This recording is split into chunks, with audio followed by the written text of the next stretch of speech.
Bore da bawb a diolch am ymuno gyda ni heddiw ar gyfer cyfarfod rhythwyr Bwrdd Ymddiriedolaeth Prifysgol Velindre. Good morning and welcome all to Velindre University NHS Trust Board's virtual meeting held in public. Byddwch yn gallu arsylwi y cyfarfod heddiw, ond ni fydd cyfle i chi gyfrannu. Rydym yn recordio'r cyfarfod a bydd copi ohono ar gael ar ein gwefan yn fuan. You join us today as observers, which means you cannot participate in the discussion. A video of the meeting will be available on our website as soon as possible. Cadeirydd y cyfarfod heddiw yw Cadeirydd yr Ymddiriedolaeth, yr athro Donna Mead OBE. Mae 6 aelod annibynnol arall gan y bwrdd fel y gwelwch o'r wybodaeth ac y Today's meeting will be chaired by the Trust Chair, Professor Donna Mead OBE. As you can see from the slide, the board also includes 6 independent members. Yn ymuno â nhw, mae aelodau bwrdd gweithredol y Ymddiriedolaeth. Joining them today are the Trust's executive board members. Croeso hefyd I rai o'n partneriaid allanol. We also welcome some of our key external partners to today's meeting. Mae'r bwrdd yn gyfrifol am reoli perfformiad a strategaeth yr Ymddiriedolaeth. The board is responsible for the strategy and performance of the Trust. Bydd y cadeirydd yn agor ein cyfarfod yn awr. The Chair will now open our meeting.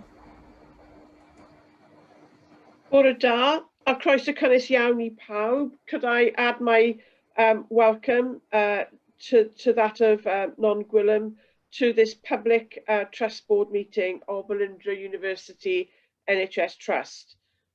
Just to remind you that the meeting is being live streamed today and will be available on the Trust website if members of the public or our own staff wish to view it later at their convenience. And to those who've joined the meeting today, and I understand that we've got a good mix of staff, public, and as well as our board members and external members, a warm welcome to you all. Before we start the formal board meeting, I just want to remind people of the process by which you can be involved in discussions.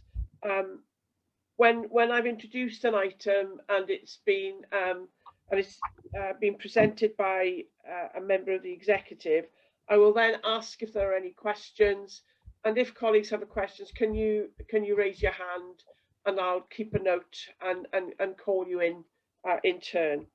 And if I ask for your approval, if I could have that please by a show of hands. We've got a number of matters which require board approval today. Thank you. Our Executive Director of Nursing, Nicola Williams, has to leave us for about half an hour partway through the meeting in order to take a phone call, and we'll organise the agenda, Nicola, around that commitment. So if I can go to item 1.10, which is apologies. I've received apologies from Carl James, our Director of Strategic Transformation, Planning and Digital, and from Mr. David Cogan, our Patient Liaison Group representative. Are there any other apologies that anyone is aware of? I can't see Jan Pickles. I haven't received apologies from Jan, so maybe she'll join us later, I don't know. So with there being no other apologies, I would just want to note that that we're very pleased to see our regular attendees who are very much part of our public trust board now. That includes Mr. Stephen Allen from Cardiff Community Health Council, Brenda Chamberlain, also from Cardiff Community Health Council. Brenda, are you here? Yes, Donna, I am. Can you hear me? Yes, I can. Hi, Brenda. Hi. Katrina February, I'm told, from Wales Audit, I'm told is observing today because she's not feeling well.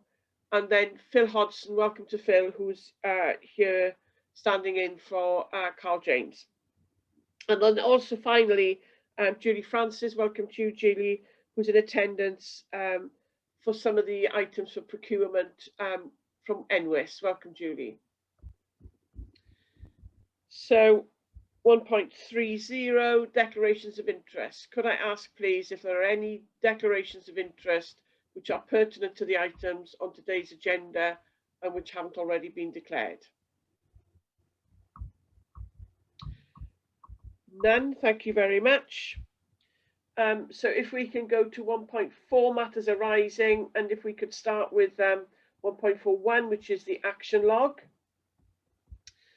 And number 2 on the action log, this is from the Extraordinary Public Trust Board meeting held on the 19th of December 2019, actually. This has been on our action log for some time, and this refers to urgent decisions over 100k. And I do want to just discuss this for a few minutes.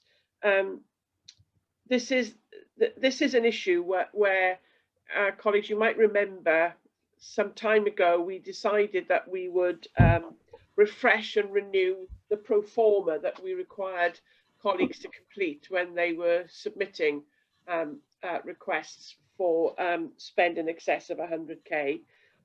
But when staff, Lauren and Emma in particular, started to look at the pro forma, they came to the conclusion that there were some process issues which needed to be tightened up a little bit, and that's taken a while to deal with. You know, not least because we've been in the middle of a pandemic. We've been so busy with a number of other things. It's taken a bit longer to come to the new process. It's taken a little bit longer to come to fruition and to be able to come for us to approve it. That being the case, I was a little bit concerned when the number of items for approval in consent today, the number of them and the scale of the spend. I was a bit concerned that I needed to be assured that they'd been through due scrutiny prior to coming for approval under consent, other than by exception. Not all the papers spell out where they've been scrutinised previously, and as the board secretary said to me earlier today, in fact, scrutiny is always best done not by an individual but as a collective, and we are that collective. So for that reason, I am going to bring item 2.12 out of consent, put it into the main agenda, and we'll take questions on any of the items that are contained under 2.12. And hopefully by the March Trust Board, looking at our board secretary, Lauren, we will have the new process ready for approval and action. Yes. Hope that makes sense. Oh, Steve. Yeah, just to add to that, Donna, I think reading through them, there's something about the context as well, which is quite important. And they come in as a I wouldn't say a random list, but there's a list of things that come up. And I think if we group them together slightly and put a bit of a better narrative, I think it will help as well to actually give that context, which I think is some of the issues that you'd want to tease out in a minute when we come to them. So I think Lauren and Mark, when we do the update, can we just pick those things up about making sure the cover paper has the broader context, not just the saying there's a list and this is what we want to do. Yeah, I think that probably was the intention, Lauren. Is that right? In the new process. Yeah, we'll make sure. Yeah, it is the intention. We'll make sure that's specifically picked up in the guidance of the. Thank you, Steve. So that was item 2 on the action log. The next several items are closed.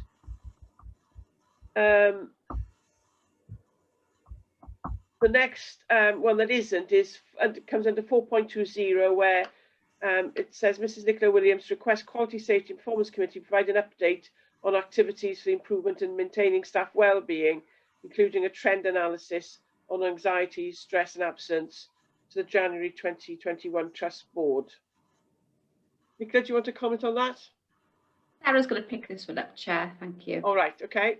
Yes, thank you, Donna. If you remember, this was as a result of a conversation we had around colleagues wanting more of an understanding really what sits underneath the data, and also a trend analysis. So the workforce team unfortunately have been diverted at the moment in terms of supporting COVID. So we propose to bring this to QSP in March, Donna. Thank you. That's really helpful. Thanks, Sarah. And then next under 5.6, this is one for Kath O'Brien, where Mr. Stephen Harris asked about considerations being given to installing the canopy over the main reception in BCC. And you were going to consider this, Kath? Yes, and I can confirm that Stephen and I have had a discussion. At the moment, there's no plan to put a canopy there. We're continuing to monitor the situation should the need arise, but the patient flow is working at the moment without the need for us to construct that. Thank you. And then the next item in that section 5.6 was in relation to the trust establishing a grant or loan scheme for staff who are living with domestic abuse. Sarah? Yes, Don, so I can add to the update that's in the action log, just to advise colleagues that we have asked for the Future Generation Commissioner's policy. So we're actively pursuing a route to enable us to do that and look at the options for adopting similar policy here. Also, just to make board colleagues aware that we've also been invited to be part of the Welsh Government review of the domestic abuse training module. So we're actively pursuing work in this area. Thank you. So that concludes the action log. So if we can approve the action log and the updates that are captured in it. Sarah, that last item will come to, it says April 21. So we won't have we've got a board meeting in March. So would that be May? Yes, thank you, Donna. So if that could be listed for May 2021. So we come to item 2.1, which is item 2, section 2, which is consent. So if I can move us straight then to 2.12, which is the list of the number of items we're asked to approve because urgent decisions over 100K are required. So are there any comments that colleagues want to make on these items? I think what might be easy is if I just list them and then we'll see if there's a comment. So the first paper there is a summary. Second paper is provision of SACT compounding and nursing service extension. Any items to raise, any issues to raise there? Thank you. Provision of off-site archiving. And this is for the Velindre Cancer Centre. Kath? Thanks. Yes, we'll notice that there are two contract acceptance papers for archiving here, both one for VCC and the other for WBS.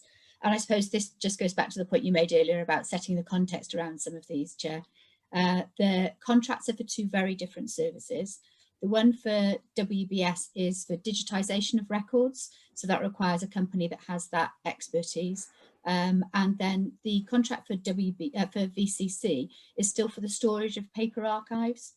So the plan at the moment is that we still need to maintain two separate contracts for two separate services, and that's the way that procurement advisors we need to be able to secure the best services at the moment. But at some stage in the near future, when our digitisation plan for VCC records is in place, we'll be able to merge them into one contract, and at a space of contract renewal, we'll be able to take one contract out for the whole of our digitisation of our records. Thank you. That mirrors a discussion that I've already had with Steve Ham this morning. I was concerned to see two separate requests where one organisation, clearly there's an issue with archiving. I still think even though they're very different, one is for digital, one is for paper records, the context would have been very helpful, but they could have still come in as one procurement request, because it's archiving for the trust as a whole. Going forward, we'd have got the context for that, Cass. So first of all, then 2.1.2b, the provision of off-site archiving. These are revenue costs that have been asked for.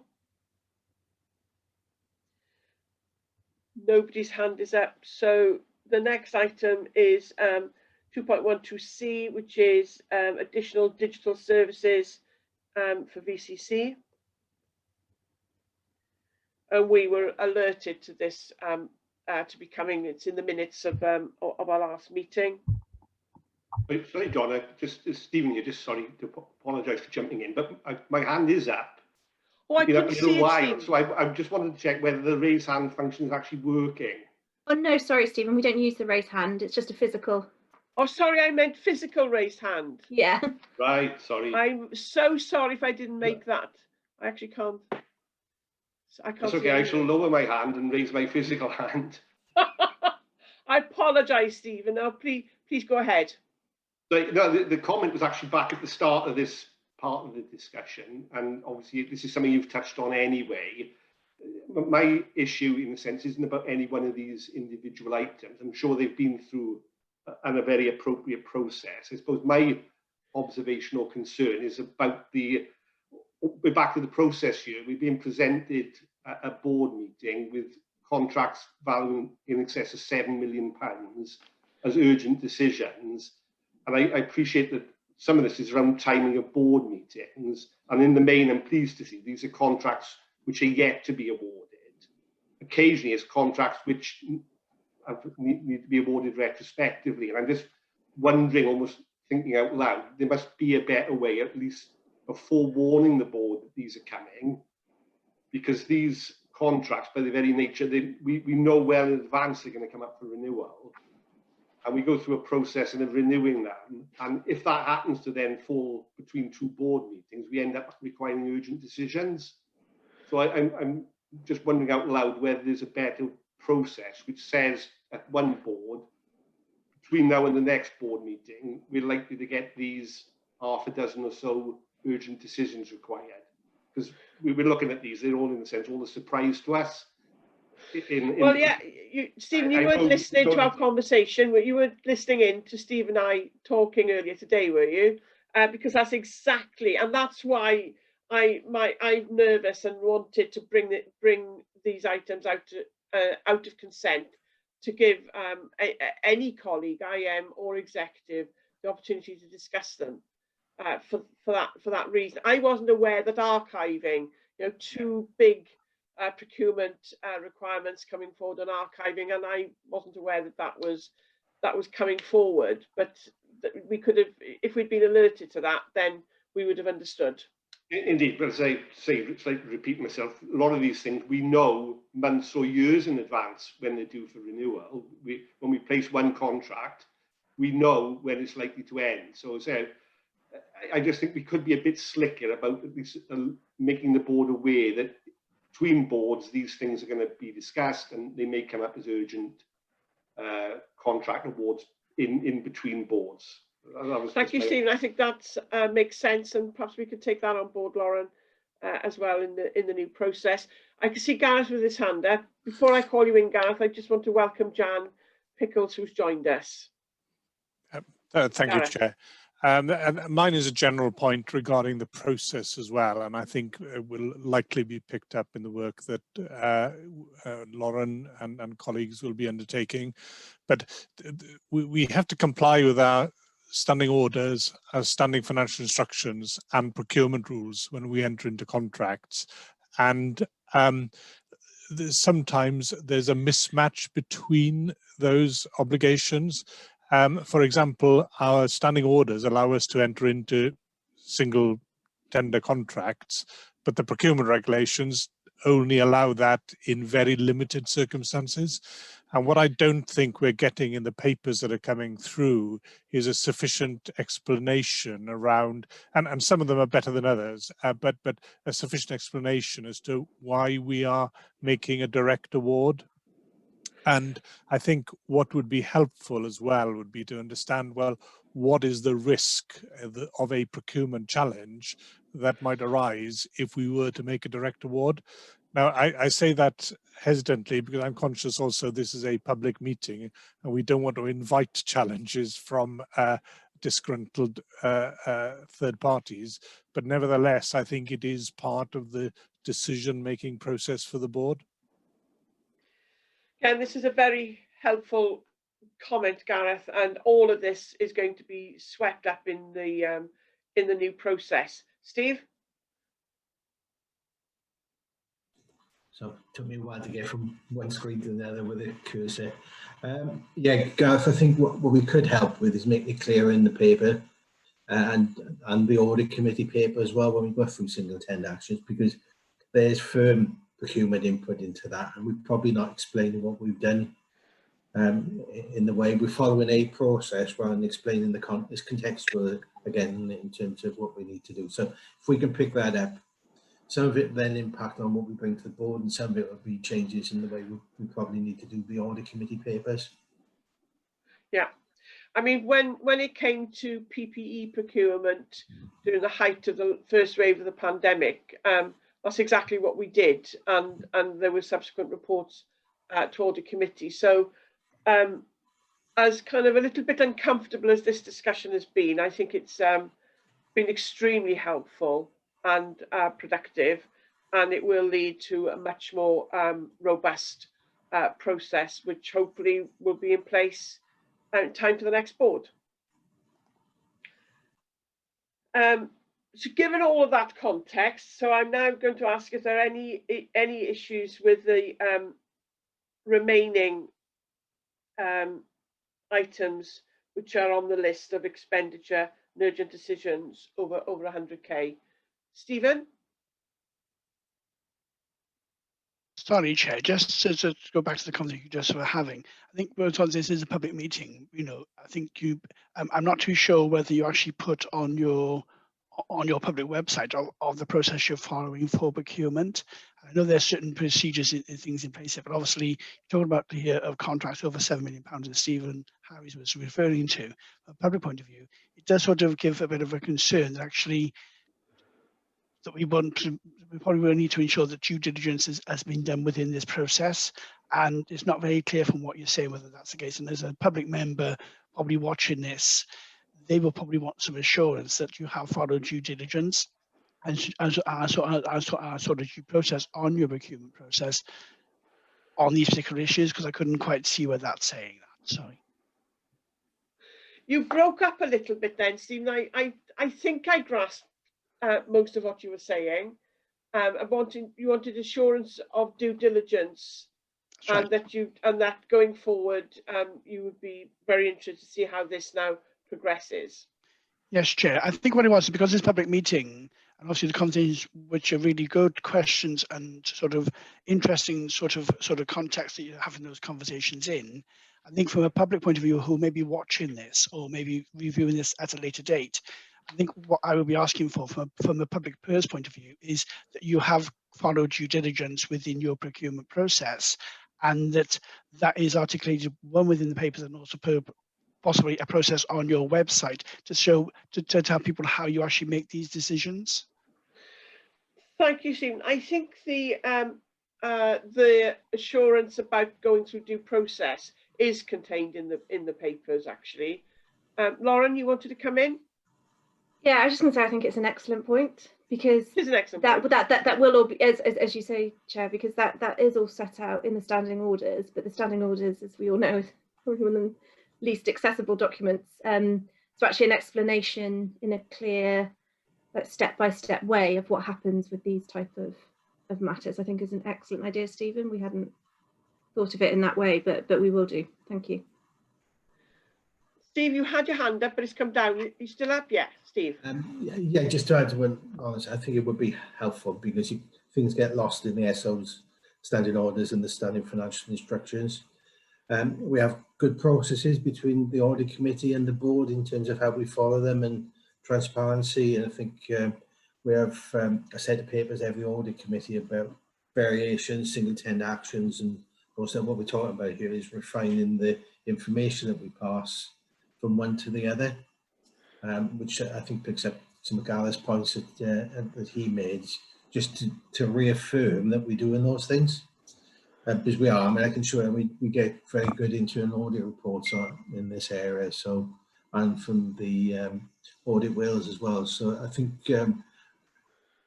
underpinning this, the board can be assured from a third party assurance point of view that we follow good process. What we're probably not doing is getting the trail between meetings clear enough to answer some of these questions. So I don't want to leave Stephen thinking that we're not doing this. We are. It's just probably we need a bit tightening up in terms of the paperwork that we pass around. Thank you, Steve. So are there any points then that anybody wants to raise in relation to the remaining items on that agenda? And you'll see from 2.12J and 2.12I, do them back way around. That's why Julie is here, that she'll take any questions on those two items, if there are any. Martin. Yeah, hi, thanks, Chair. A few actually, having read through these in more detail again this morning. Item D, Appendix 4, which is about the bone marrow tissue typing. I'm rather unnerved by a sentence on the top of the second page, which says they are considerably cheaper than their competitors, therefore we don't need to tender, which is a paraphrase, but it is pretty blunt in the wording, and I'm unnerved by that. Saying it's a matter of public record doesn't necessarily mean we're testing the market today, does it? So that's one concern I have with that one. And the other one is just the totality of that. I presume the £160,000 at the bottom is for the 2 years, although it's not quite explicit because most people break it down year by year. So I'm not sure it's a 1 year or 2 year cost. Again, standardization of the formats I think would help in that. That's my question on that one. I don't know if anyone can answer that specific question about, are we absolutely sure that we will get best value just by not testing the market? Kathy, did you have your hand up to answer that? Yes, I can answer that. I absolutely agree, Martin. I think it's not appropriately articulated. Just to give you a bit of background on this contract, the contract is the one that we use for bone marrow volunteers to have a higher level of their HLA testing. And we use an international company that is well tested within the sector. We've been out to tender competitively on this contract twice, once in collaboration with NHSBT and Anthony Nolan, and then because of some changes in how NHSBT were operating, we went out ourselves on a loan tender last time. We met last year with European colleagues with an aim across the H&I community, which is quite a niche area of practice, as you're aware, and we had a plan to take a pan-European approach to work collaboratively with the other centres, not least of which, of course, because we all use each other's donors, and so there was seen to be benefit in working that way across the community, and obviously always a hope that the bigger the contract, the more cost effective it is for everybody. That work started in January last year, and very sadly COVID and everybody's need to respond to changing the ways in which we transport bone marrow transplants around the world has really knocked that piece of work off kilter. So the expectation is that the user specification for that will be developed within the next 12 months as soon as things get back to somewhere nearer normal. And then that contract will be let on a pan-European basis with all of the other enhancements that will bring. So we've been left with no option other than to go to an STA on this. I think what they were trying to give was an assurance that we have no reason to believe that it's not a competitive price that we're paying at the moment. With everything else that's going on with COVID, we're really constrained in terms of being able to go out to tender. I think that was the assurance the team were trying to give you in that. But just to let you know, that piece of work will be picked up and we will be continuing to work forward on it. Thank you. Martin, does that answer your query?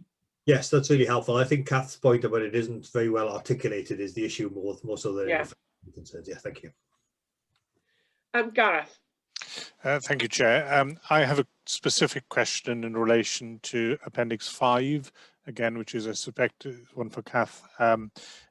This is a joint procurement with the Scottish National Blood Transfusion Service, and it isn't clear to me from the paper whether the contract value of 976,000 is the whole contract value or whether it is our share of that contract value. My understanding is that is our share of the contract value. It will create a joint framework. Okay, so in total, and is it a 50-50 split between us and the Scottish service, or is it how is it apportioned? I don't know. It will be equally apportioned on a machine and on use. So on throughput, we normally have a contract that is structured both on equipment and then volume of tests or volume of samples that go through it, and it will always be equitable across the piece. I can get you some further information on that if you'd like, but I don't have that to hand. But the approach that we take is make sure that it's absolutely equitable across the piece. Thank you. So I think we the question's been asked. Thanks for your answer, Kath. But I think we would like the information requested about the split, to be sure. Thank you. Are there any other Martin? Yeah, just to stay on that particular paper, there's one typo in the table of figures in capital purchases. It's just a transposition error, so the whole life figure for consumables 158 is clearly way off the mark. It should be 500 and something thousand pounds. Somebody just has put the wrong figure in there. My other question on Appendix 5 about bacterial monitoring is where it suggested there are two models. It doesn't recommend one or t'other, and it gives us costing models for each. One is the capital purchase, which is 976, and the other is the managed service, which is 1.1 million pounds. Are we being asked to approve up to those maximums for either way to give further discussions of the potential to pick either a capital purchase or a managed service contract? The paper isn't quite clear on what it wants us to do.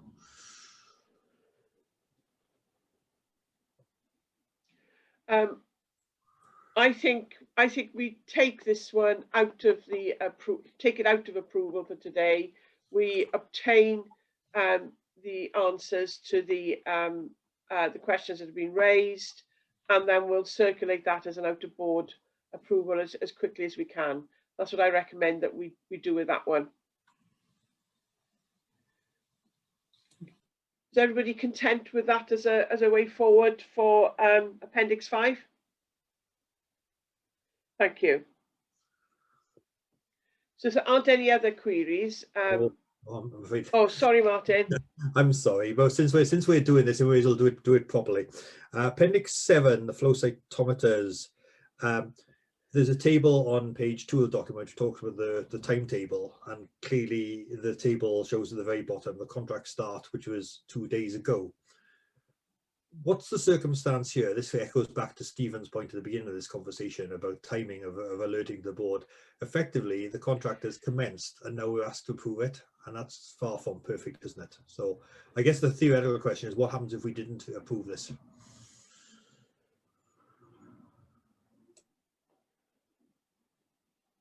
Yeah, alongside that, how long have we known that this contract required renewing? Local capital business case has been approved, but I don't know by who. Is Steve, can I go to you, Steve Ham? Yeah, Kath might want to come in as well. Probably work with the Kath first because it might influence where I get to what I say. Kath, you're sat, yeah. Yeah, my understanding is that because this is for the purchase of the new equipment, that we would be delaying, if you didn't agree, we'd be delaying the delivery phase and the validation and implementation of the new equipment. That's if we didn't approve it today. Yeah, that's my understanding at this stage. That's what my interpretation of that would be. So has this contract been awarded? I think that Mark's going to come in on that. Mark. Mute. Mark, you're silent. Sorry, thank you. You win the prize for the first one today. I knew it would be me. Yeah, I don't believe, Chair, that this contract has actually started. I think this is a timetable that was put together a short while ago with the intention of sticking to these dates. This equipment hasn't been purchased yet, but we'll do so between now and the end of March, obviously on the basis the board will approve it. Well, thank you for that. But again, context setting, a sentence to that effect in this paper would have cleared that up. Yeah. Martin, Gareth. Apologies, Chair. The members of the audit committee are earning their money today, aren't they?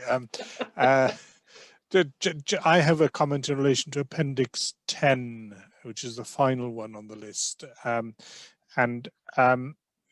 This is in relation to paragraph 2.3 of the paper, which is the one outlining the procurement route. And the actions set out there are said to be ones that will mitigate the risk. But on my reading of it, all that's going to happen is some more research is going to be undertaken in order to understand what will be done in future. Now, that's a very simplistic interpretation of those bullet points. But nevertheless, I'm not sure that that is a mitigating approach to the risk that exists. And I'm conscious this is a procurement by NWIS, and it may well be that this doesn't come back to this forum again anyway. But nevertheless, and it all goes, I think, to the work that Lauren will be doing about the structure of these papers. But a bit more thought, I think, needs to go into the procurement issues and what we are really doing as mitigants for the risk. Julie, do you want to take that question? Julie, you're on mute. That's better. Which one was that one? Was that the... It was Appendix 10, which is the data center capacity. Right, okay. So there's a number of factors in terms of risk mitigation with regards to this. Not merely that we're going to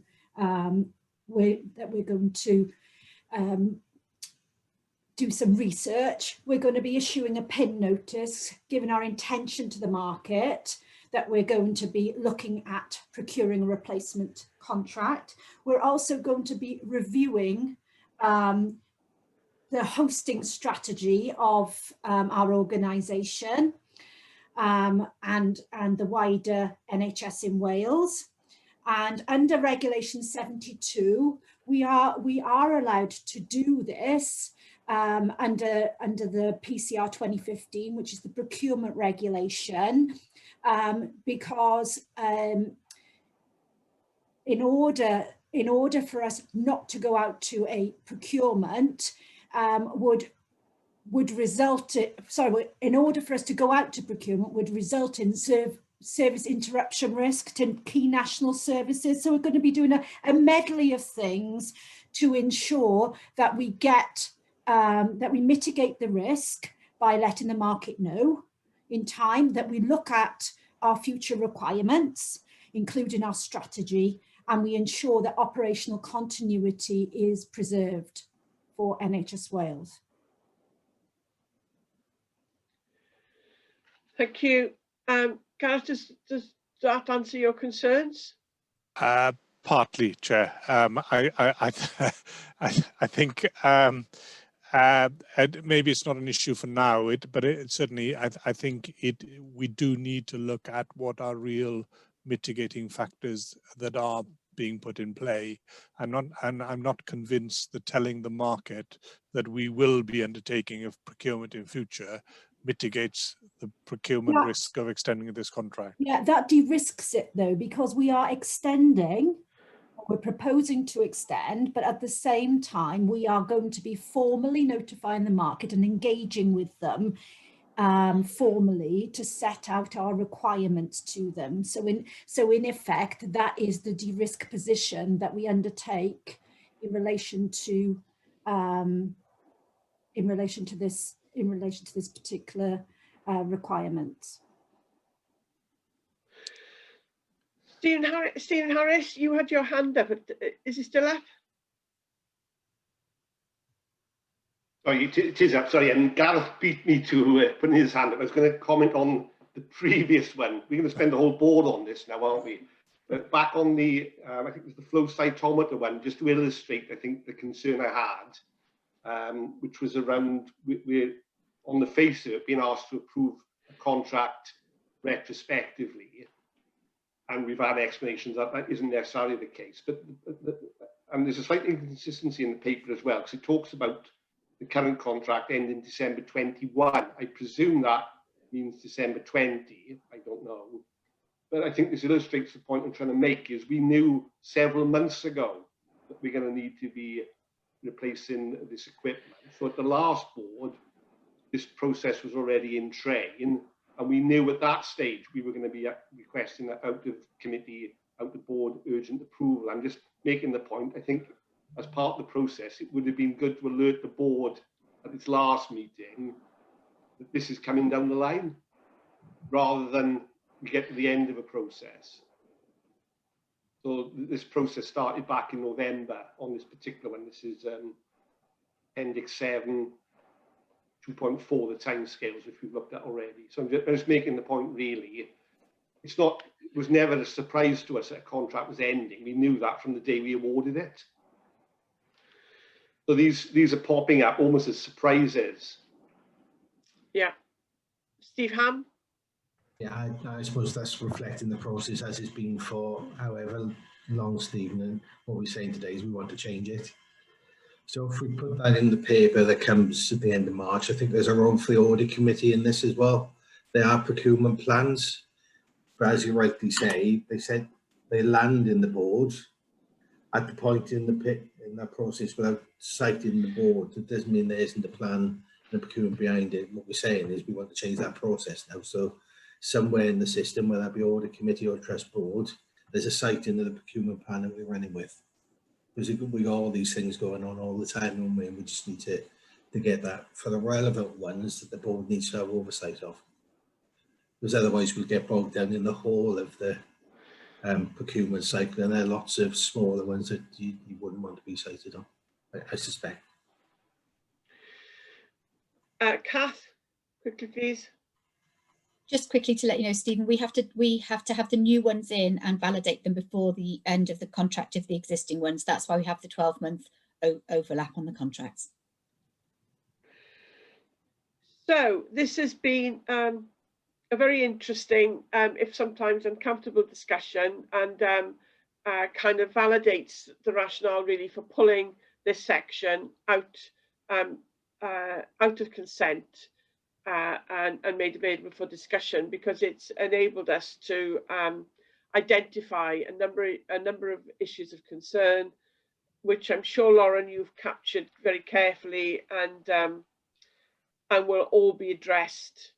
I'm given the commitment that we will address all these issues in time for the paper, which will come to the March board. Yeah, and it's Emma. I don't want to take the credit. It's Emma on behalf of Mark and I that's doing the legwork and the engagement with the divisions on this. So thank you in advance to Emma. But yeah, the three of us will continue to work together. Therefore, the decision that we need to make, the decision that I'm recommending to the board is that under 2.12. We note and welcome the proposals from colleagues to refine and produce a more robust process, and that will come to the March board. That we approve all of the items on this list, and you know, I can't remember the one where I can't remember the number of the one. Was it Appendix 5 where it was 5, Chair? Yeah. Appendix 5. Where we're not approving that today. We will we wait for the information requested to be provided, and then and then we'll take it from there. I'll circulate that around to IMs to request approval following receipt of additional information. Everybody content with now with that as a way forward? Thank you. Thank you. I'm pleased that we've had that discussion and we've had it in public. That's been utterly transparent. I propose that the rest of item 2 now is approved under consent. Can't see any hands up, so I'm moving us now to item section 3, and the first item there is Chair's report. That's my report, and very quickly we need to make up a bit of time now. Just wanting to note that under 2.12 of that paper, I'm just updating the board on what items we've covered in our briefing sessions, in our recent briefing sessions, and to note that because we're in such a fast-changing environment with COVID and with other issues, that we're reinstating more regular board briefing sessions so that the board is completely cited on activities. Item 2.13, that's the issue to do with COVID is going to be mentioned several times in the agenda, and we'll have a paper from Nicola later in the agenda. The vaccination programme is now well underway, and I know that the Chief Exec is mentioning in this as well in his report. I've been thoroughly impressed by the way in which so many people have contributed to making our vaccination programme a success, including for me the people last Sunday who stood outside in the cold most of the day, because before we would allow individuals to come into the cancer centre, we had to check that they weren't displaying symptoms of COVID, and we did that outside the cancer centre, directing traffic and so on. They were out there all day in the cold, and never a crossword spoken, kept cheerful throughout. So Nicola, your leadership of this initiative, I think I commend that to the board. We'll see the specific statistics later on in your report, but I just want to say well done, Velindre. Thank you, Chair. And it was good to be there. I thought it was on Sunday, vaccinating our Executive Director of Nursing and Health Professions and Health Scientists was there vaccinating. Our Chief Operating Officer was there vaccinating. We had some of our consultants there vaccinating, and I pitched up and gave a hand as well and did some vaccinations. So, and that has meant that we've all had to go through an extensive training programme in order to be deemed competent to vaccinate. I was so proud. We are all in this together. When you see that kind of commitment from the board to be present, that does mean we're all in together. And the staff survey, I just want to mention that we're going to be covering this item in detail in a broad briefing session very shortly, and then that will the outcome from that will come back either through quality or through to this committee. Just updating you on independent member board champion roles. We've refreshed and revitalised those roles just recently on a piece of work which was co-produced by the independent members and our board secretary and others. There have been some minor amendments which we've received last week or earlier this week from Welsh Government, which don't really alter anything that we were doing, other than we're going to ask our vice chair to be board champion for mental health, and we're in discussion about whether that would be the mental health and well-being of staff, because of course we don't have mental health patients. So Stephen and I have begun that discussion, and we will now begin to take forward within the confines of COVID environment what we can do with our championship role. I keep saying championship, champion roles. noting there the collaboration between the Welsh Blood Service and the Army, which will hopefully lead to increased donor recruitment.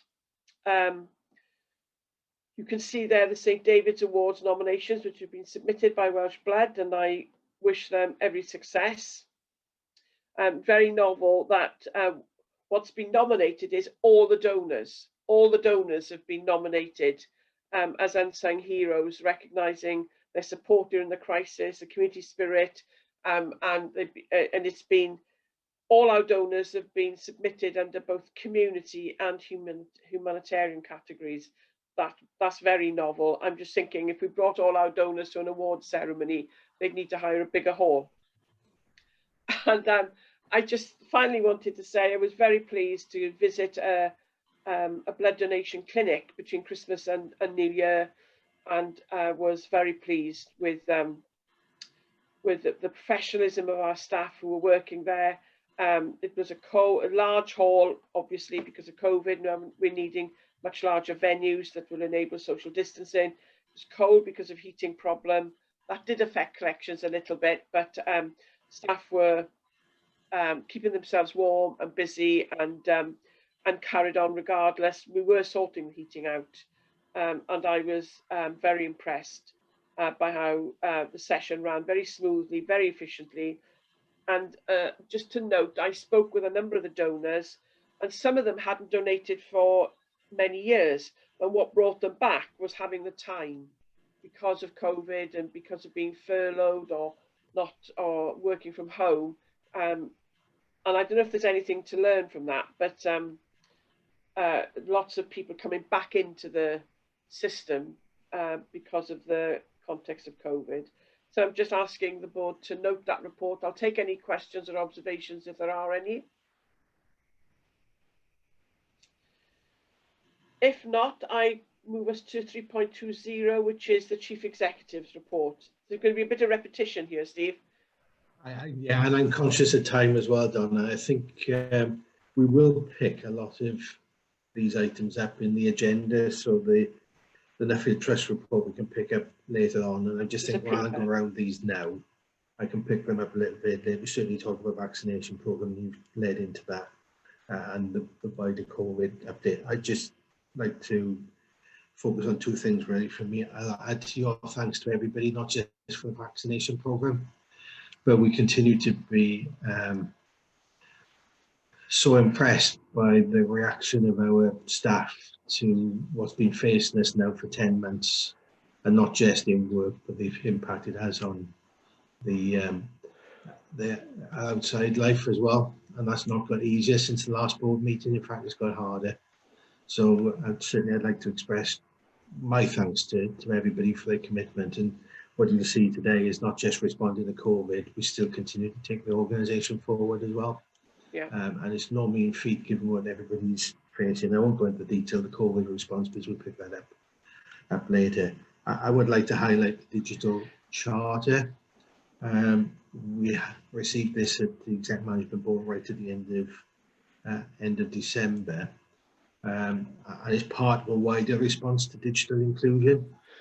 And what I'm planning on doing is that we'll have a wider discussion at the Strategic Development Committee, because this is one aspect of digital inclusion, and there's some other things which people like Mick Button are leading on, which we just need to bring together for you as a bit of an update on digital inclusion, which is so important given our emphasis on digital platforms and things, that we're absolutely on that, and we make sure that we can support people who probably haven't got the capability or capacity to be able to do something, respond in the way our systems are changing.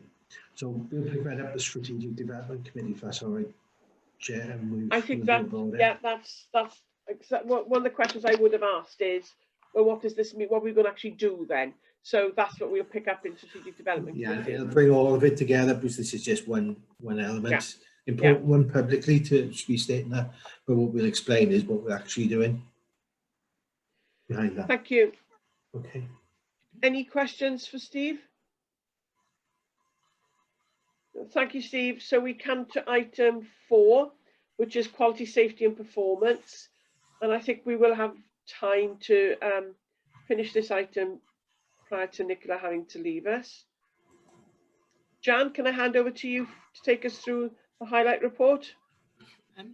Thank you, Chair. This is the second highlight report of quality, safety and performance. So we're meeting more regularly, and the changes to quality and safety are the pulling through of the agendas on finance, digital and workforce, and the triangulation with quality and safety. So the themes, the highlight report identifies, it's quite a full highlight report because it's a very busy meeting, and we're very aware that we need to provide as much information as possible as we can to board. Obviously, be happy to take questions, but the themes of COVID, vaccines, 2,500, we learnt on the 18th that 2,500 staff had been vaccinated, and obviously that figure will be higher now. But the system leadership that we're showing in terms of offering vaccinations to WAST and other frontline health professionals outside of the trust. Infection control is a significant theme in this highlight report, and there were areas of compliance that we were concerned about, which were about the uptake on training and also around changing rooms, providing changing facilities, which traditionally hasn't been undertaken. And they're requiring urgent action. The committee spent quite a lot of time on the staff survey, which I know is going out to a board development meeting and then coming back to board. But I want to assure the board that we spent a significant amount of time, particularly on the harder edge of the staff survey. We were looking, because staff wellbeing is obviously at the centre with patient and donor wellbeing of this trust.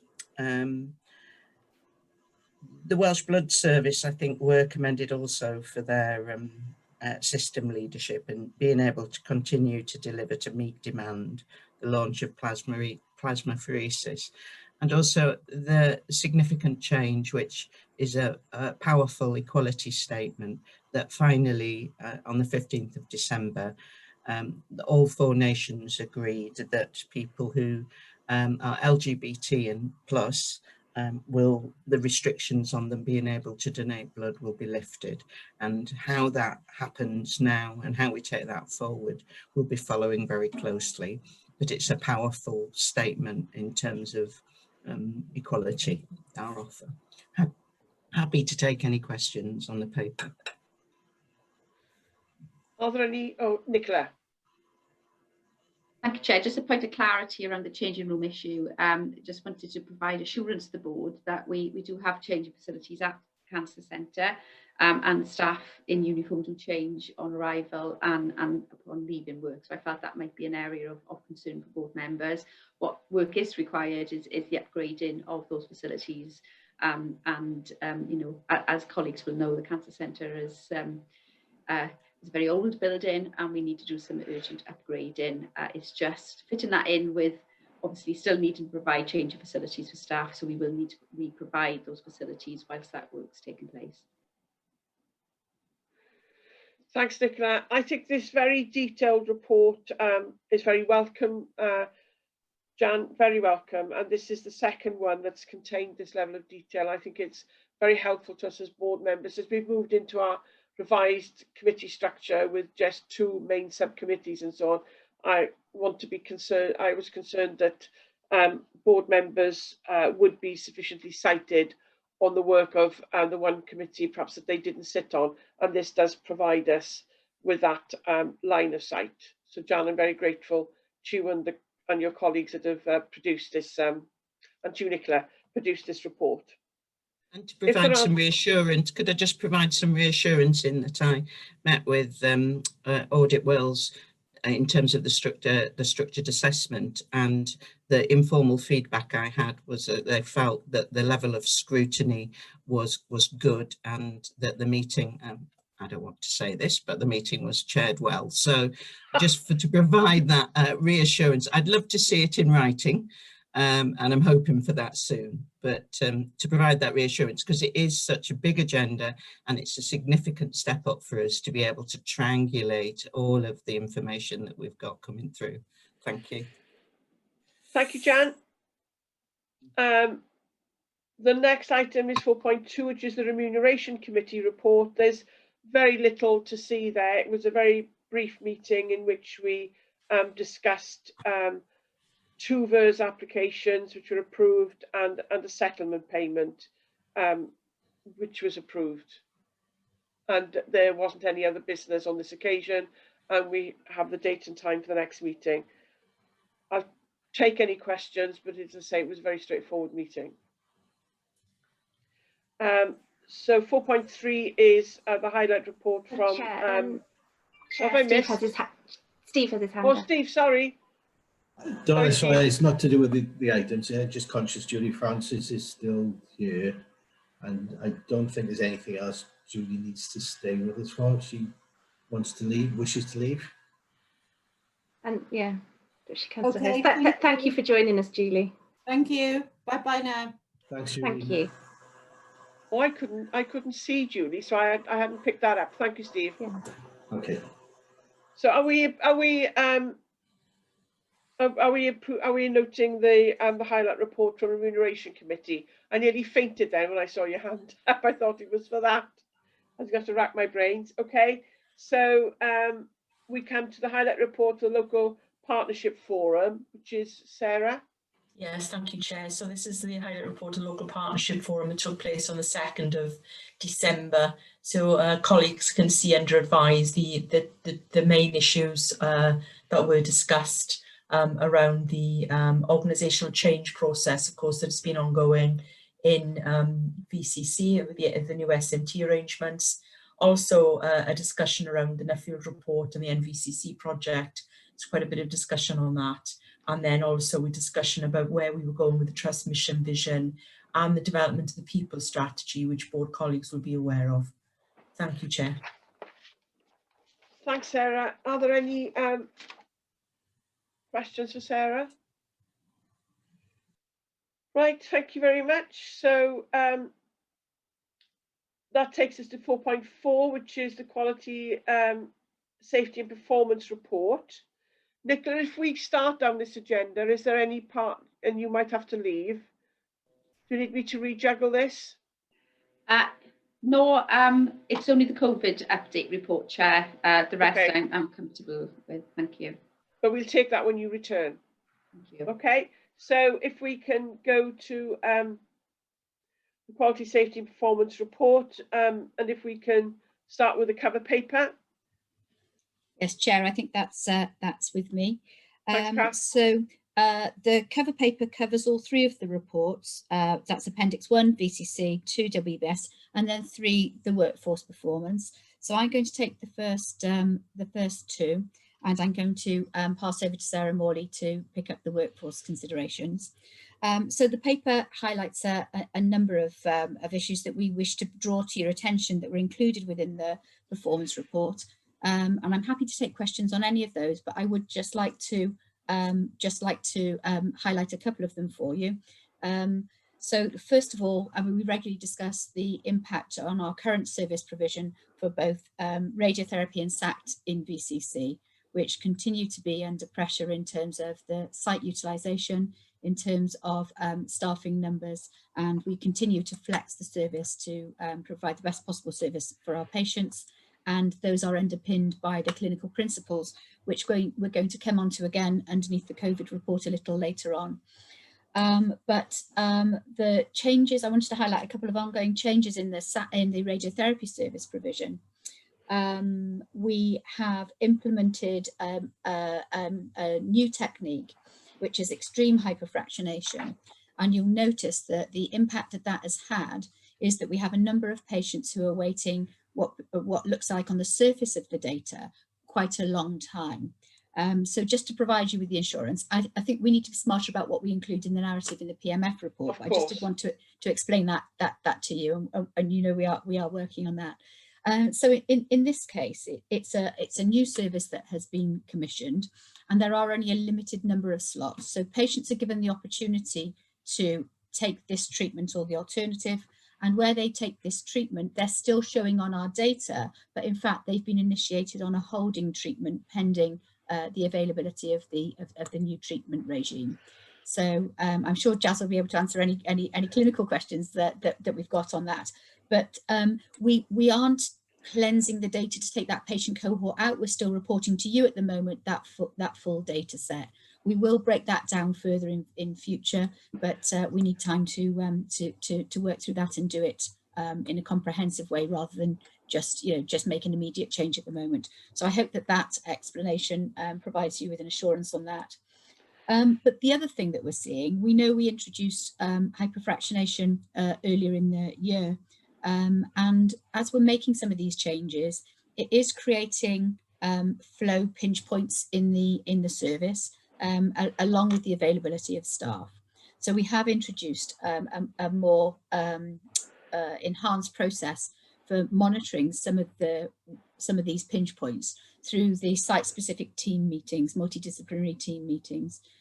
So just to provide you with that assurance as well, that we have enhanced monitoring processes and a sort of feedback loop to enable us to respond to some of the challenges that we're meeting in the system. And then onto SACT. When we met last, I informed you that we were continuing to work with health boards for the reinstatement of outreach services in some of the hospitals. With the situation in which the health boards find themselves now, in terms of the pressures that they're operating under, we've had to put that on pause for a few weeks until we see some sort of subsidence in terms of the pressures due to wave 2 of COVID. So I just wanted to let you know that is the position.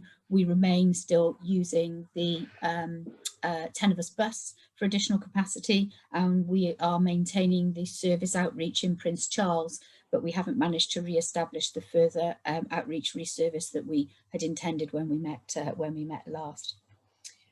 And then finally, the only other item that I wanted to highlight to you from VCC was around the patient feedback. In the early days, we were getting some feedback around our virtual clinics and how they were operated. We've really gone back and taken that feedback on board and made some adaptations and tweaks. So we've now set up the virtual clinic hub. So just to let you know that we've managed to respond to that patient feedback, and we've now seen that we're not getting the same comments coming through. So hopefully that means we've successfully addressed those issues. That doesn't mean that we won't continue to learn from our experiences and patient feedback, but just also to advise you that we're still managing to maintain 50% of our consultations are happening through virtual means, and we're continuing to manage to limit the footfall on site to those patients who really do have a need to attend. So if I just pause there for a sec to take any questions on the VCC position before I move on to the Welsh Blood Service position. Gareth. Thank you, Chair. Kath, I was looking at the first page of the Appendix 1, which is the individual VCC performance report. Yeah. And at the foot of that page, it says the RAG rating above indicates that the individual target was achieved, not achieved, or close to being achieved. And unless I've missed it, what I don't think we have are the thresholds for each of the individual targets and what when they fall into the different categories of RAG. Mm-hmm. And I think that might be helpful just to understand, well, because they will be different for each different measure, but nevertheless, I think it'd be helpful to have visibility of those. Yeah, I absolutely agree, Gareth. And we're, as you're aware, we're going to reformat this document around the framework that sits underneath it. So we'll take that on board. In the interim, I'll see what we can add to that. I'll work on that with Phil Hodson. I can see he's scribbling as you're saying that. So thank you very much for that. Thank you. So Stephen Allen. Thank you, Chair. Just one question. It's on the feedback. I'm really pleased that the feedback you've had so far in the virtual clinics has actually led to some of the changes. Just to give some assurance, actually, that patients going forward will be offered the options to either do a virtual clinic or do a face-to-face or to do a telephone interview. And it won't be just patients being pushed on a particular route. And we appreciate the moment while you've got the current situation and limiting footfall, we understand that fully. But I think when you're coming out of that process, I think we would want to see the public and the patients having the opportunity to have that conversation with you as to what best suits them at that time for that clinic appointment. Can I have that assurance, please? Yes, absolutely, Stephen. And I think the important thing that we need to do is to have a framework within which we're assessing what patients come for what reasons and balancing the risk, isn't it? We're managing a number of parameters that we need to work within in terms of our physical capacity on the site to operate as we are, the patient need, availability of our clinicians, sometimes if they're having to work off site for a variety of reasons, and the patient interest has to be in the core of that. So absolutely, and I think it's one of those other things that we need to continue to develop as we've implemented a lot more of the virtual mechanisms very quickly, and we're now really considering how we use those on an ongoing basis. It's a point well made. Okay, thank you. Can I just go back on one other point on that one, Chair? And that's for people who are digitally excluded because they don't have accessibility. So could you just explain that those are also encompassed within your plans currently? Yeah. Yes, they are. So I think we're very aware of the fact that not all patients can undertake a video consultation. So we're using telephone consultation, but all of our colleagues are assessing their individual patient cohorts. I think that the thing that I've certainly recognised is the relationship between our consultants and their patient cohort. You know, they do know each other extremely well, and I don't know if Jazz wants to come in, but you know, they're making that consideration about what we're balancing that patient well-being all the time, and I think they're very, very well aware of the patient's conditions and abilities. Jazz, you wanted to come in? Yes, please. Thank you for the comments, and particularly for Stephen's comments, which I think are really insightful. And it's the right time that we need to start preparing for this, Stephen, because we've been on a journey, haven't we, with our patients and the way we interact with them. And actually what we're finding is some people are saying, actually, please, can I continue to avoid coming to hospital? How, you know, am I going to still have to come? So actually some people are very comfortable with where they are, and others are less so. And you know, I think we have been caught out with some of our sort of, you know, metastatic patients who are less well, where they do sort of say everything's fine. So a telephone consultation may be that we can't pick up all the sort of signs that we would normally do with a face-to-face. We're absolutely aware of that as well. And I think what we don't want to do is just go back to business as usual as we knew it, because we have learnt about the various options of communicating and delivering our service. So it is about how we consider that moving forward so that we can bring in these options. And I think we probably need to spend a bit of time focusing on how we will do that. Thank you. Thanks. Martin? Just to highlight that, and I think that's really helpful. Thank you, Jazz. The question, the paper talks about physical capacity being reduced by 40% as a result of social distancing. Now, once I understand that the model going forward may never go back to what it was, we need to think about the fact that social distancing, I don't think, is going to go away anytime soon. So waiting rooms will need to be bigger. I'm guessing we'll need to deal with people in a different way. How are we going to cope with the fact that there is clearly a pent-up demand for cancer? People haven't been coming through the system the way they have been, and the need to keep people socially distanced. Have we physically got the space? Have we physically got the capabilities to deal with this? And it's an issue to look at in terms of the square footage in our new cancer centre as well as the here and the now. So just some thoughts about how do we deal with that in the not too distant future, I guess, when things start to get back to normal and people are seeing GPs and are getting referred through. How do we actually cope with that demand when it comes, given we need to keep people apart? Stephen, I can hopefully help on that one. So the team at the moment are looking at our surge capacity. So we're doing two things. We've been working with the Delivery Support Unit and Improvement Cymru to look at the information that's coming through from the health boards to try and get upstream a little of that and understand when some of that demand is going to come through. Obviously, it will have been delayed again now from wave 2. So we're continuing to work on that to try and understand where that's likely to arise. And we're doing work on looking at how we can increase capacity. So that's a comprehensive piece of work that's trying to look at our capacity options. I know we've had a reduction in the space that we've got. What we have also done is made sure that we're using all of the space to the best of our ability, and we're continuing to look at how we can expand that over the forthcoming months, and those plans are in development. But I will say that it isn't going to be easy, but we are exploring everything we possibly can. Thanks, Kath. I think that's really helpful. Just to say, it would be a crying shame if space were the limiting factor. Usually, it's the lack of the skills, the resources, the people. If space is the limiting factor, that would be a shame, wouldn't it? No, I think you've hit the nail on the head there. I think the challenge is always going to be about staff availability, but again, that's going to challenge us to make sure we're working in the best way as well. Okay, I need to move us on, but I've got 2 queries. Oh, and I've got Stephen's got his hand up, and I've got a query, and then we really must try and make up some time. Stephen.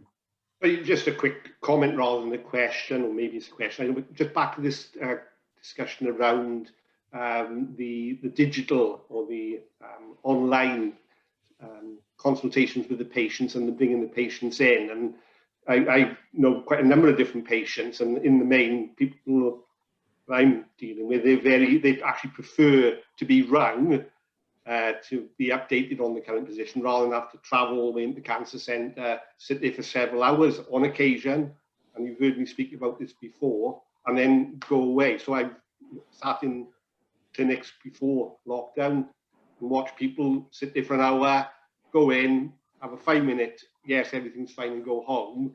And then, they've got that round trip. So I think there's advantages for people like that.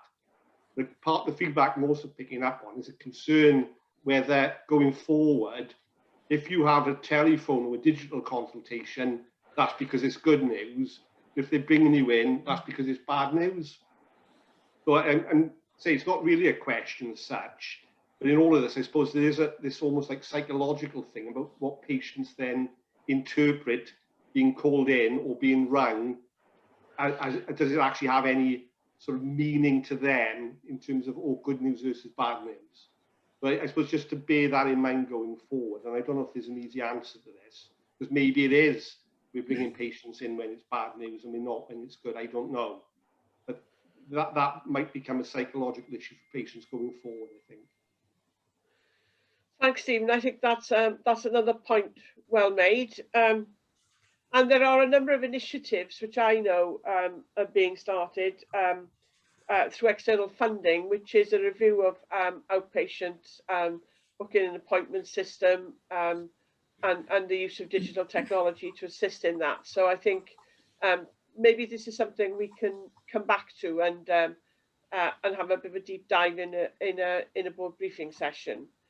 The question, two observations that I have is I'd like to know from the covering paper what will happen to HDR brachytherapy after the end of the financial year, which is almost upon us.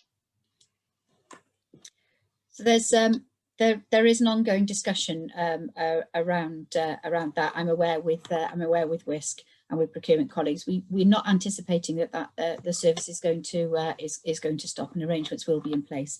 I can provide you with a more detailed discussion outside the meeting. I think we would like some assurance on that there's not going to be, the funding ends and there'll be a hiatus whilst we're waiting for agreements to be made. And just a request from me, Kath, you sort of mentioned it, but where there are breaches in radiotherapy, for an example, and some of them, to me as an individual, not well versed in this, 95 days did seem like a long time to me, and I would think it would seem like a long time to a member of the public. So it would be really helpful if in the table a space could be found that, what was the anticipated, if any, harm to the patient from a 95-day wait? Yeah. Was this risk assessed? Do we anticipate any adverse outcomes? I think if I was a member of the public, I'd be very reassured to have that information briefly, succinctly captured on the tables. Yeah. So we can agree to do that going forward. Yes, we will. Thank you. So, Kath, back to you. Okay, so just very quickly, Welsh Blood Service efficiency, obviously, with COVID infection prevention interventions is impacted, as we've discussed before. I wanted to highlight to you the reduction in the wastage and platelet expiry, which is down to ongoing hard work of the team in terms of their component planning. And then just to provide you with an assurance on reference serology, where we're underneath our normal target, but just to assure you that those tests come in two varieties, one which are time critical and time dependent, and the other which aren't critical and time dependent.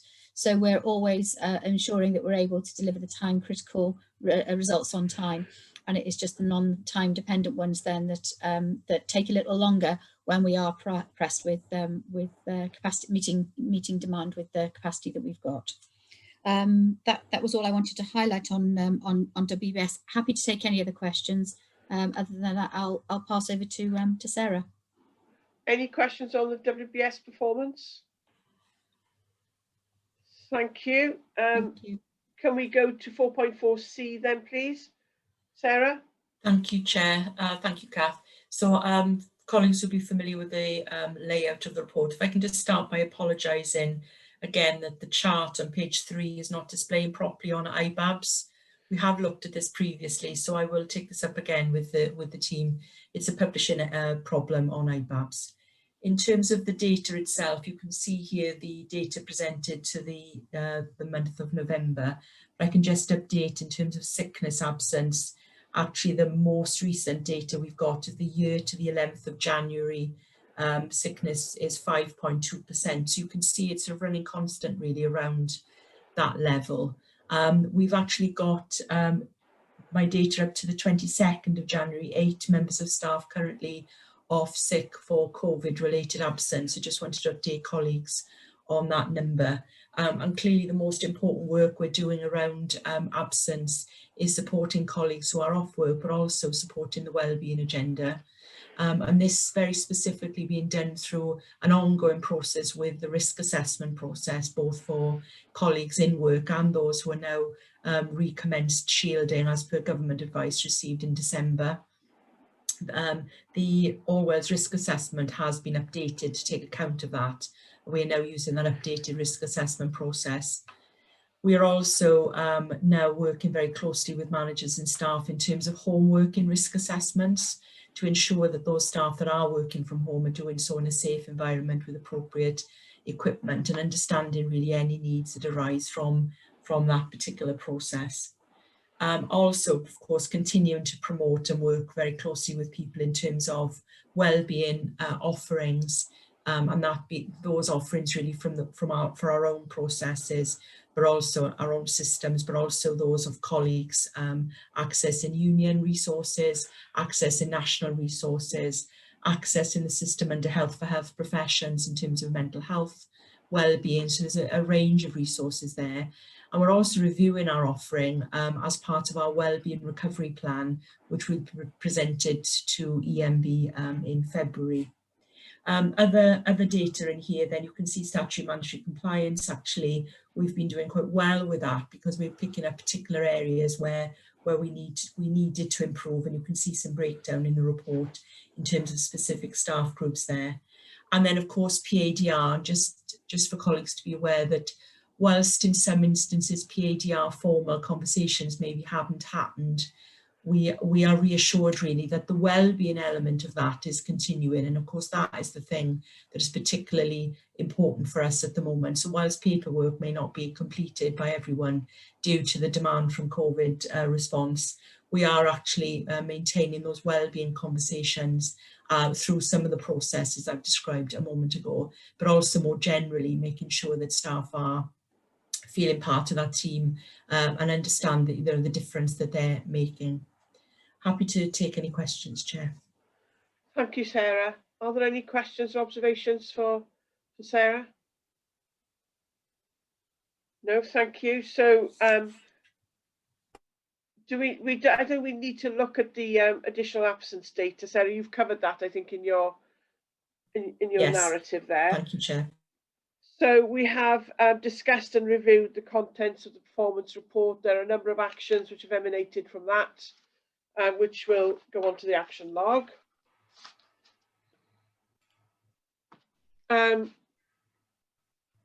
It's 11:25. The discussion for expenditure in excess of 100k has really had a very adverse effect on timekeeping, and I'm just wondering, I think, do colleagues need a break? A quick comfort break, but could I ask that it literally is a quick comfort break? And we'll come back in 5 minutes. Thank you, Chair. And then we'll start with item 4.5 when we come back, Mark.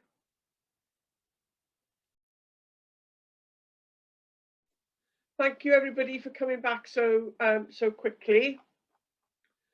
We've all had time for a bit of a comfort break. So we now come to item 4.5, which is the finance report section. So Mark, can I invite you to take us through the section, please? Yeah, thanks, Chair. I'm conscious here, I'm still running a bit behind, so I'll try to be brief.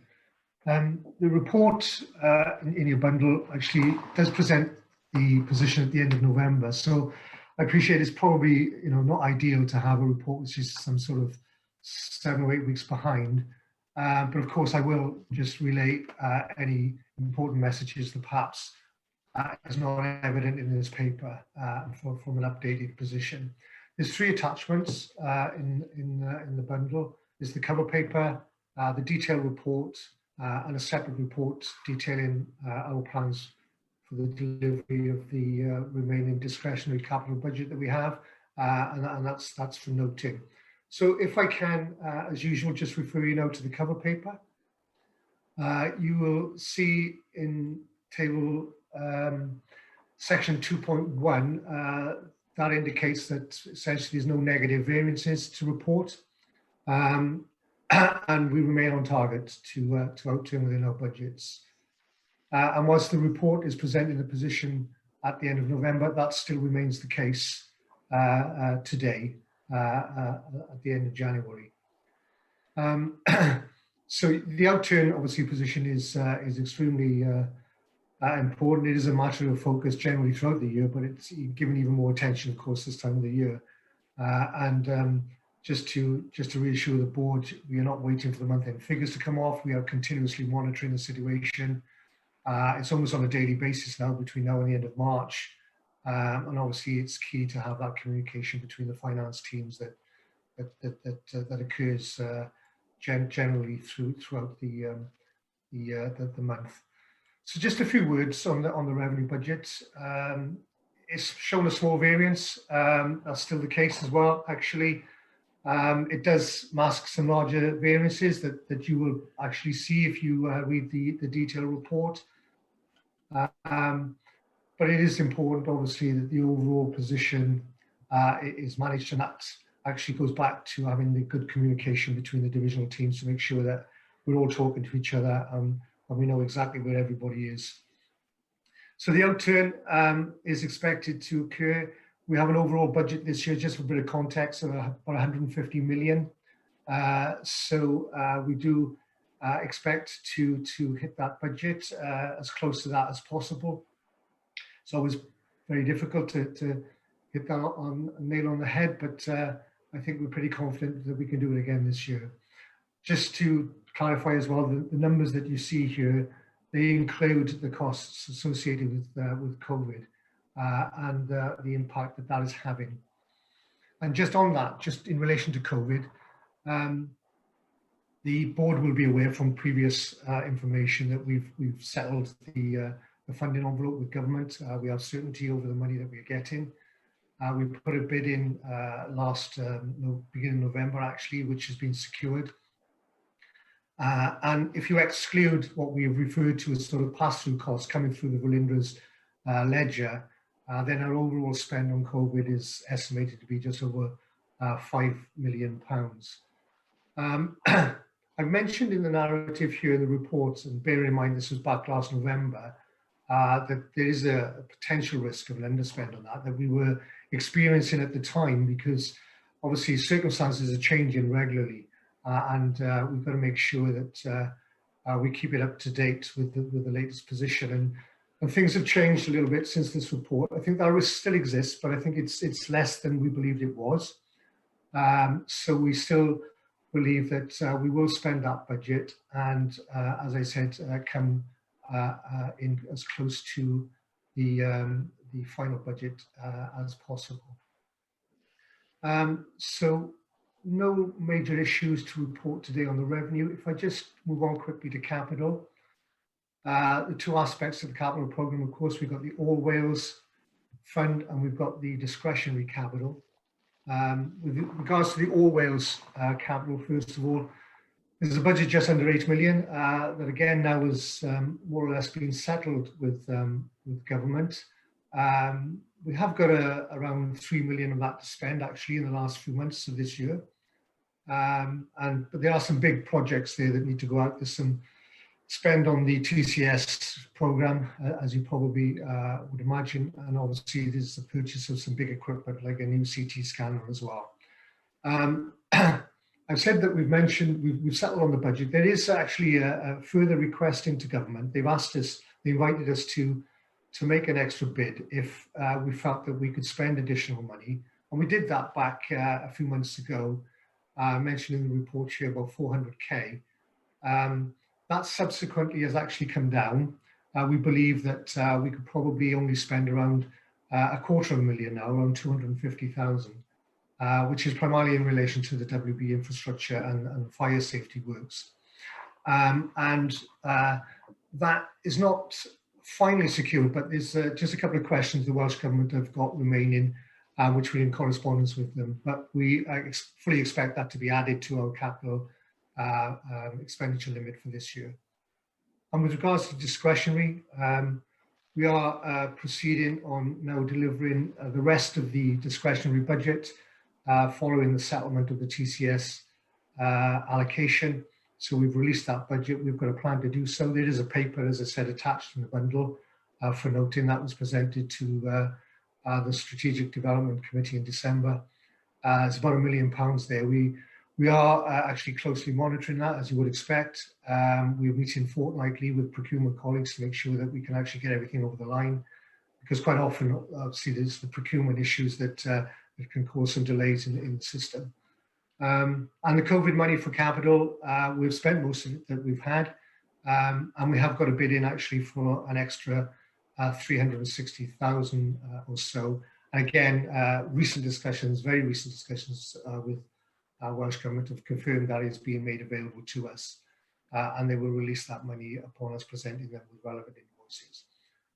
So that was good news as well. I think that's probably all of the main messages. I felt that the paper is for noting, but of course I'll take any questions. Thank you, Mark. So as you promised, you would deliver a cover sheet, and you have. That that pointed the way through the appendices, and you've done that. So Gareth, first to you, and then Martin.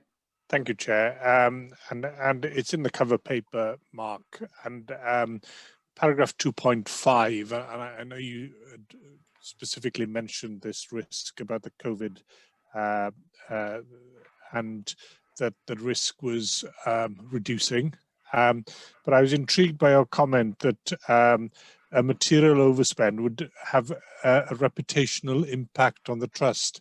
I know you like to get to a break-even position, but I'm just trying to understand why an underspend would be a reputational impact.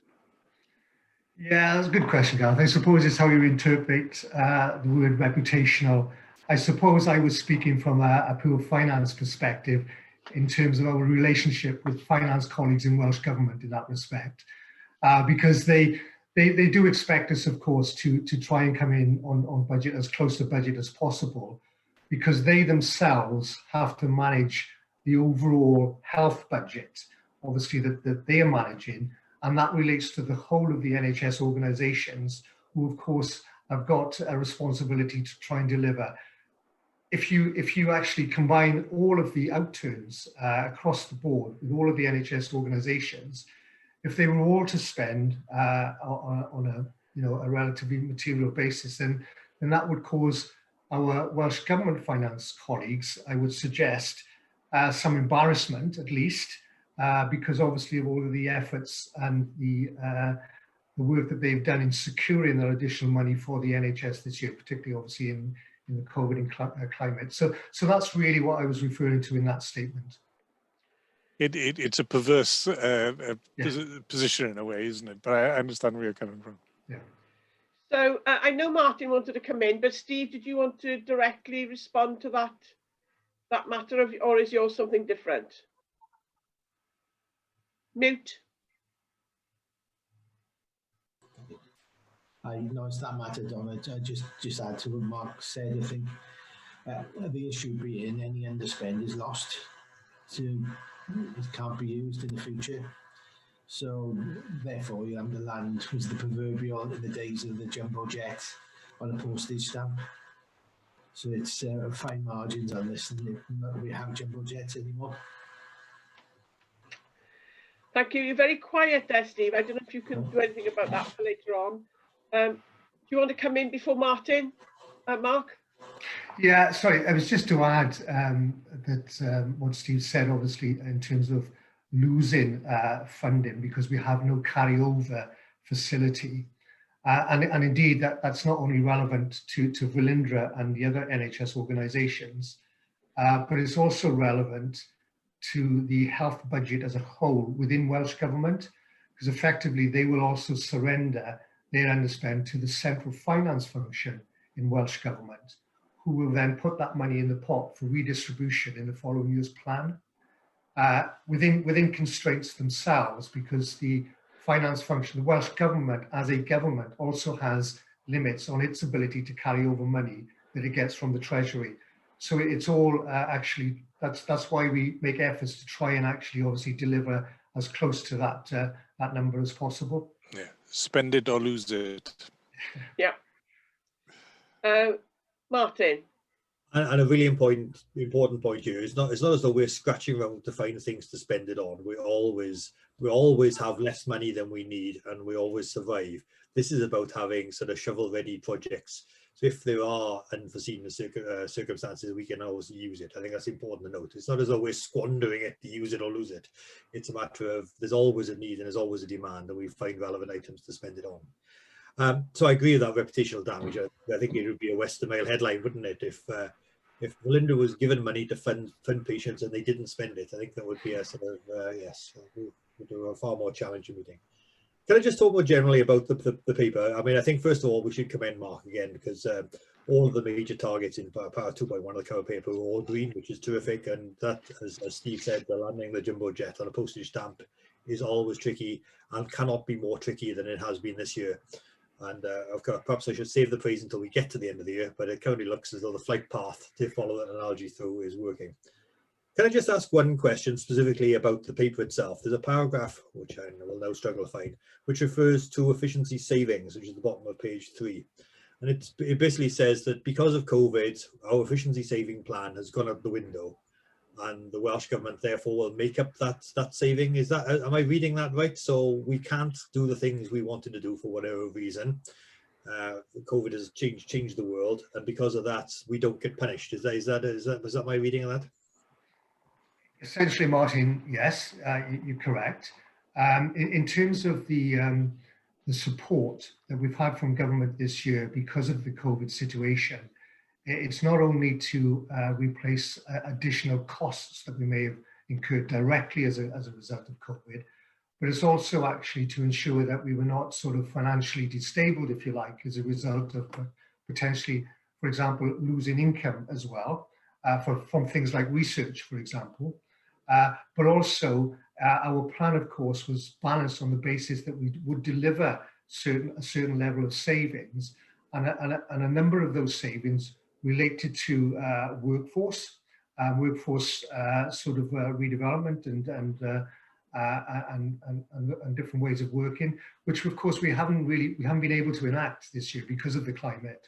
So having not delivered on those savings, it would have actually created a hole in the plan, inevitably, and therefore that is filled, and the hole is plugged, if you like, with additional financial support from government. So you're right in your interpretation, yeah. Is that okay, Martin? Yeah, thank you. We note that I just put my paper down too quickly. So we note the contents of the financial year, and in particular the financial performance to date, commending Mark and his colleagues for keeping us so tight in relation to that, and the year-end forecast, which is to achieve a financial break-even once again for Velindre University NHS Trust. So we hold you to that, Mark. And the next item then is item 4.6, Nicola, which is the COVID-19 update.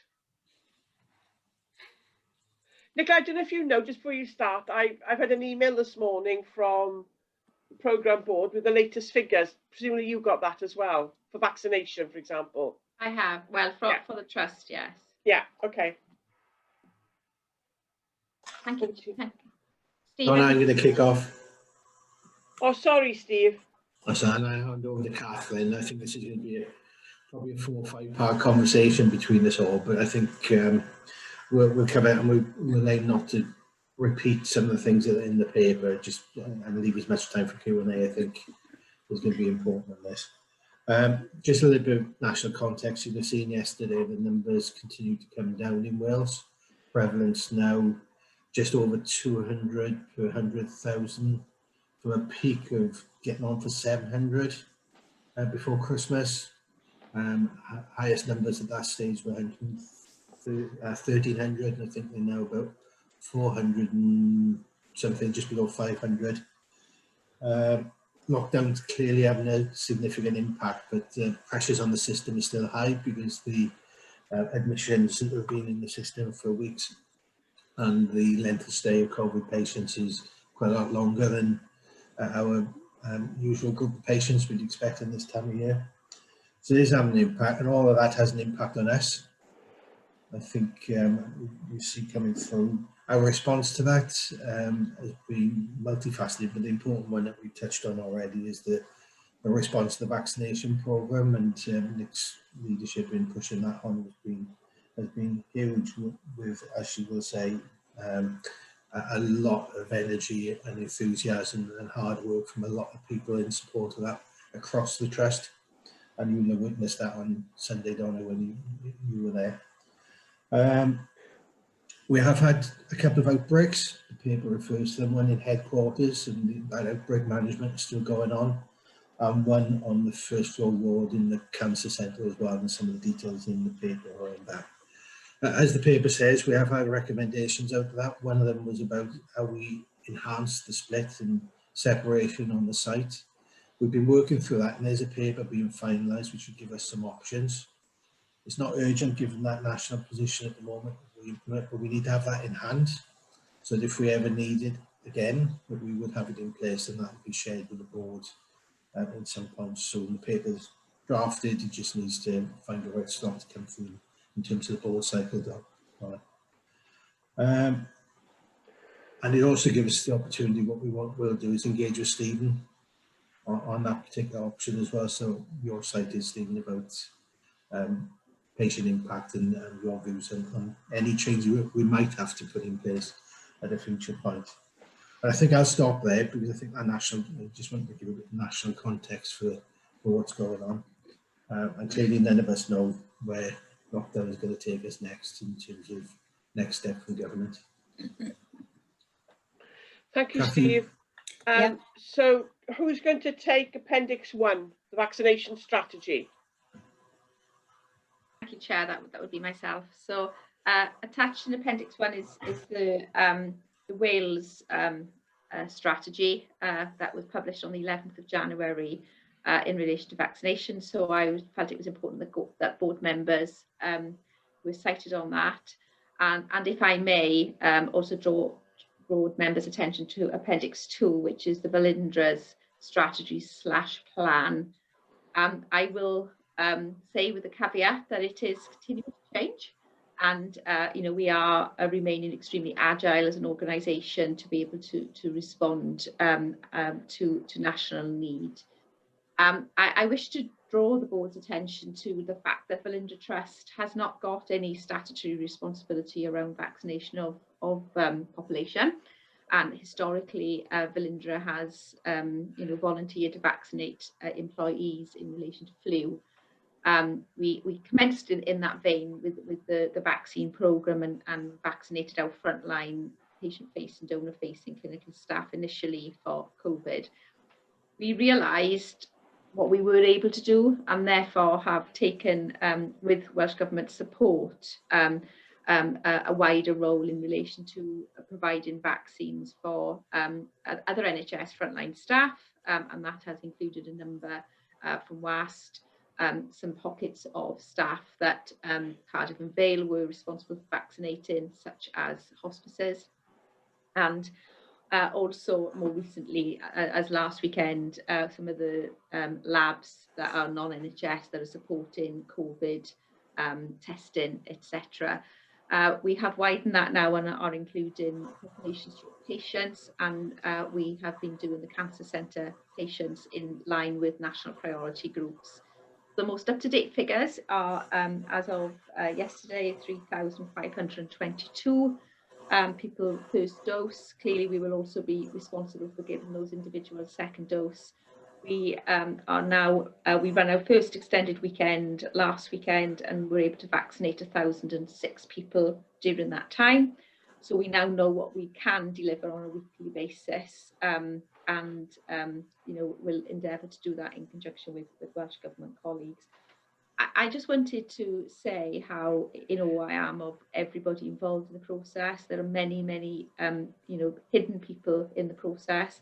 I think the logistics of Welsh Blood have been able to help us with, and the energy, enthusiasm, as the Chair has outlined for this programme, most of which have been done in people's own time, or in days off. So it's a phenomenal, really truly multi-professional, multi-staff group effort with every single part of the whole organisation involved.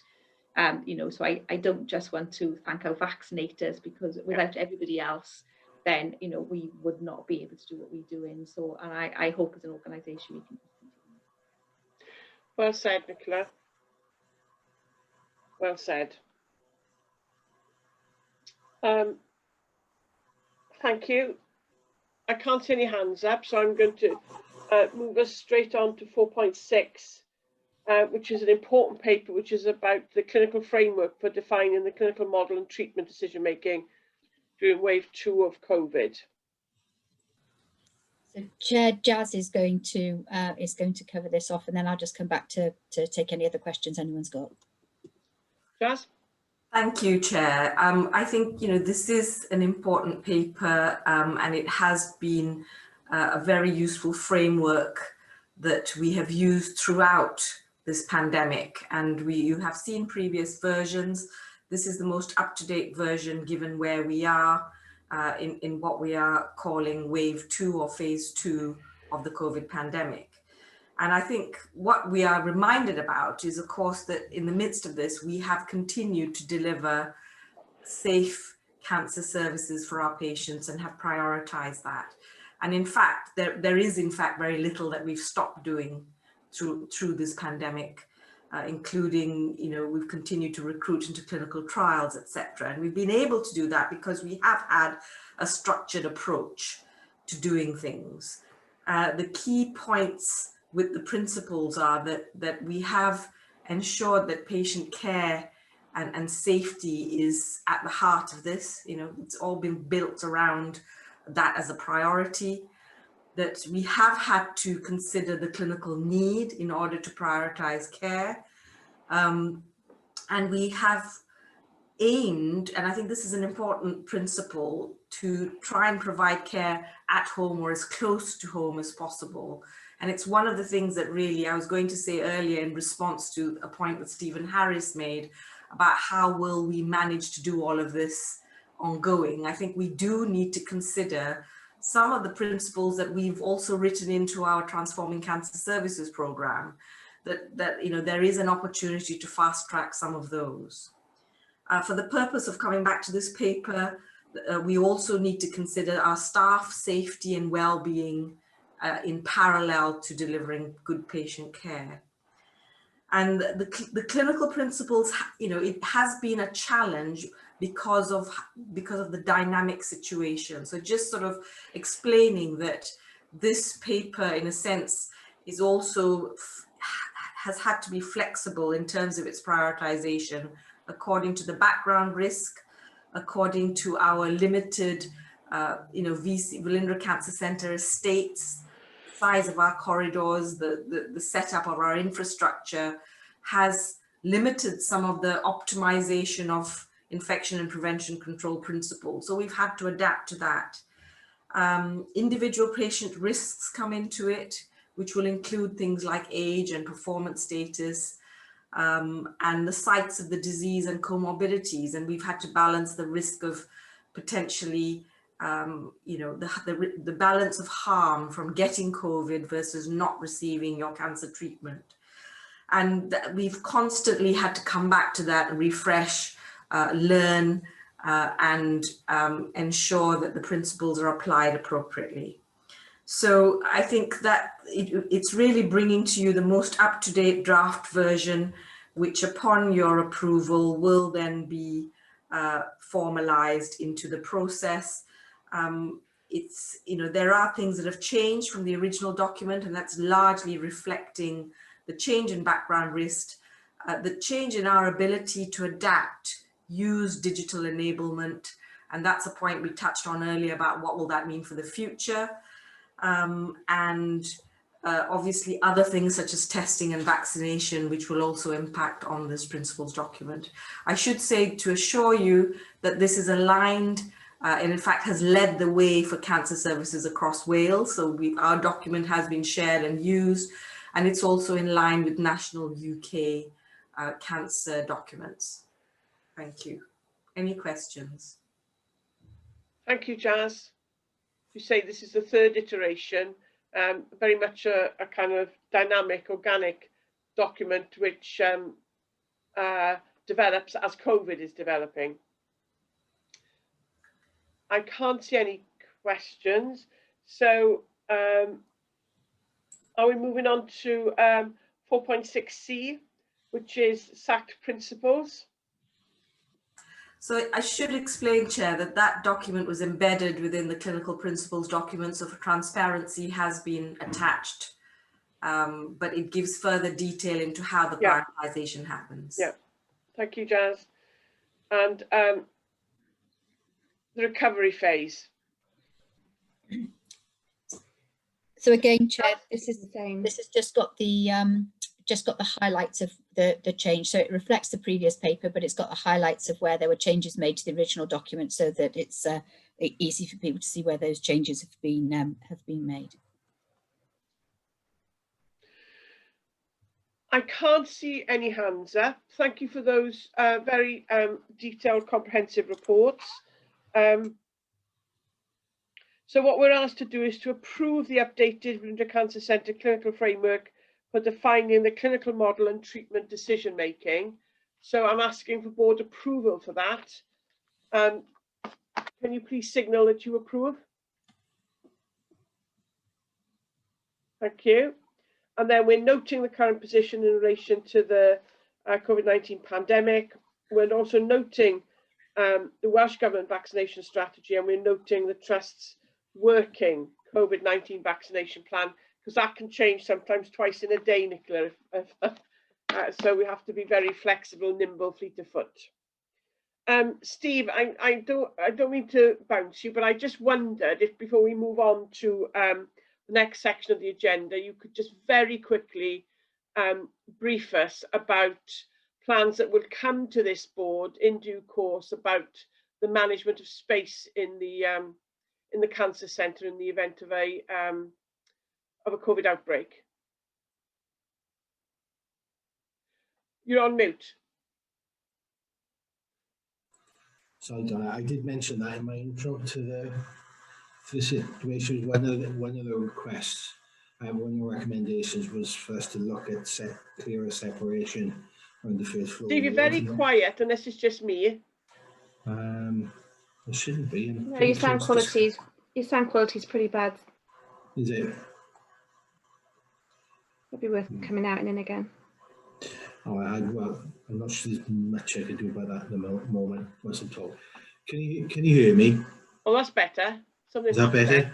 Yeah. I did mention it in my introduction, Donna, to the COVID item.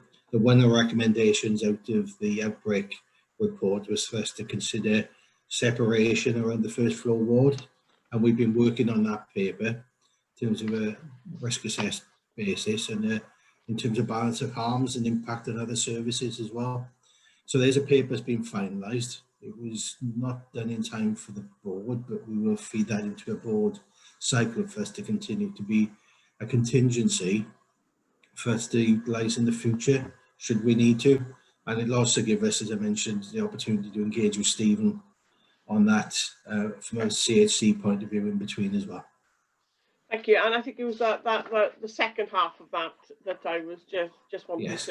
to note. So we will have a paper at the next board meeting in March. If something happens prior to that, well, we'll have to put extraordinary circumstances in to manage it.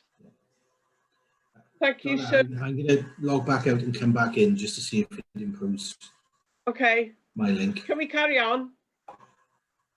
Yeah. Thank you. So section 5, strategic development, and the first item here is the highlight report from the last strategic development committee, which is for Stephen Harris. Pleased to report. Thank you, Chair. I'm very conscious of time, and I'm going to presume, as I always do, that people have read these papers, so I'll be as brief as I can, picking out the highlights. So this is the highlight report for our last meeting, and in contrast almost to the Quality and Safety Committee and Performance Committee, the Strategy Committee typically has far fewer items on the agenda, because they're more focused around strategy and planning, as the name implies.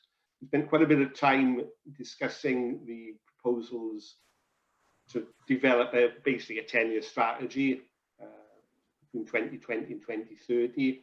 We also had an update on the capital plan, which Mark touched on earlier in his report. We also spent a bit of time on this is the one I just want to focus on, the acute oncology service project update. As we previously reported, I know the board's aware of this. This is a piece of work that started probably more than 12 months ago, which involves clinicians from Velindre working with clinicians across the region, across the network, on developing improvements to the acute oncology service and getting a more coordinated approach between sites and between professional groups. So we received an update on that. There's been an inevitable slippage because of the focus on COVID. That work is starting to pick up again now. We're expecting to see some further progress on that going forward. So that's the advice section. There's a few there around ashore, around our socio-economic duty, an update on that. Our integrated medium-term plan, again, a further update on that. And then lastly, there was an update around the trust assurance framework. So it's very brief here, but it was a very full and detailed set of conversations at the meeting itself. Happy to take any questions in the interest of time. Stephen, thank you very much for that. Could I just note under the acute oncology service project update, given the limitations that you've described, COVID, etc., and pressures on staff time, it nevertheless was a report that demonstrated that our colleagues really beginning to get a serious grip on this issue, and working closely with colleagues across the region to take it forward. It was pretty impressive how much they've been able to achieve given the length of time and the circumstances. Absolutely, and again, I think just a demonstration, in case there are misconceptions anywhere about somehow Velindre sits there in splendid isolation. Absolutely not the case. That we're fully integrated, we're part of a network, we're commissioned by commissioners as part of a network, and this is just one aspect of us working with other health organisations, third sector, etc., around a much more integrated approach, an even more integrated approach, taking that particular service forward in the future. Thank you, Stephen. If there aren't any queries, I'm going to move us then to 5.2, which is the section on transforming cancer services. And the first paper is the highlight report from the Scrutiny Committee held on the 28th of the 1st. Gosh, that's quick. Held on the 4th, so it's held on the 14th of December, Donna. Oh, that's right, it's the date of the meetings. I was thinking you'd been smart and not quick off the ball. So it's the 28th today. Sorry, Stephen, yes, if you could talk us through that. Yeah, so this is the meeting we held on the 14th of December. There's, to be honest, we're going through a bit of a quieter period on the TCS at the moment, a lot going on in the background. So there was an unusually shorter agenda for this particular meeting. We had an update on the programme risk register that's set out there. Also quite a discussion around communication and engagement, and we're going to come on to comms and engagement generally. I think, yes, it is it's probably the next item. Yeah. 5.3. We'll come to that, but just to say again, in the sense how pleased I am, we now are taking forward this idea, this proposal about having separated out the Facebook and the social media between all of the interest and activity around our proposals for TCS, and separating that from the very important day-to-day clinical and operational matters that patients also need to be updated about. We previously raised concerns about those two things were being mixed up together, causing some distress to some patients. So I'm very pleased that we are now progressing a separation of social media between the more strategic planning issues and the day-to-day operational and clinical issues. So, say if there are questions, I should also mention, unless you want to treat that separately, Chair, there's the committee's annual report is also attached as the next item. I don't know whether people have thank you, Stephen. Well, we'll take that as the next item in a second. Any questions for Stephen in relation to the highlight report? And things are chasing up fast behind us because we had another scrutiny committee yesterday, which will come, details of which will come to the next trust board.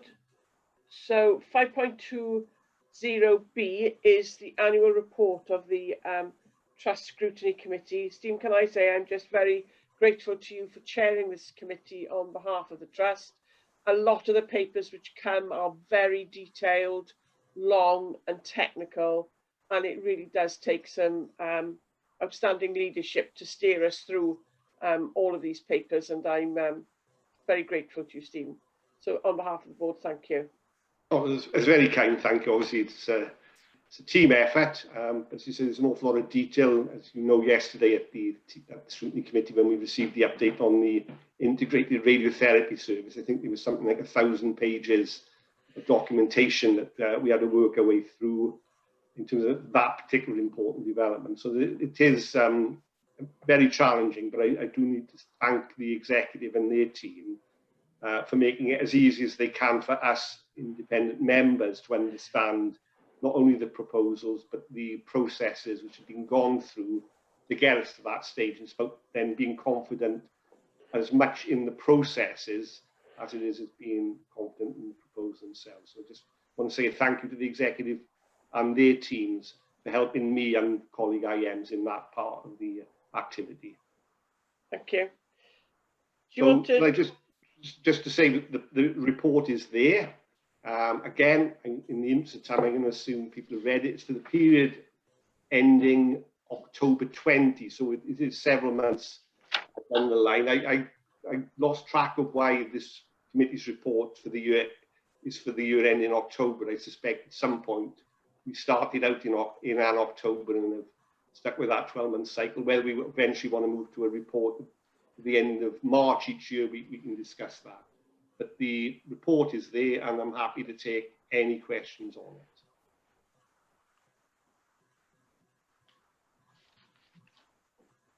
I take silence as no. No, so if there are any queries. So this is for noting. But you can see from this annual report the breadth of the items that that the committee has to deal with. Thank you, Stephen. Still no hands. So I'm going to move us to 5.30, transforming cancer services. And the first item on that agenda is communications and engagement update. Is Non going to talk us through this, or are you going to talk us through this, Lauren? I'll take this one, Chair. Thank you. Thank you.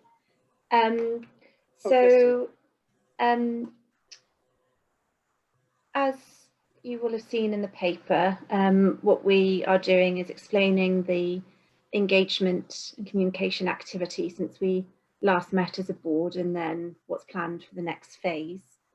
So in terms of the last couple of months, the Nuffield Trust report was published beginning of December, and there was a lot of activity then around engagement of our staff, our patients, and our external stakeholders around that report. And clearly we had an extraordinary public board meeting to formally accept that report in December as well. The other internal sort of focused activity has been around the Velindre Futures work, which Kath has referenced in board previously, and is clinically led work with really extensive engagement of clinical staff from all disciplines and operational management and staff into some key areas that the staff themselves wanted to focus on in terms of the next stages of development for Velindre Cancer Centre, and the communication and engagement around that is key, because we want to be able to be open with all staff around the progress and steps that those various task and finish groups have laid out, and how that fits into development going forwards. So that's been another focus internally.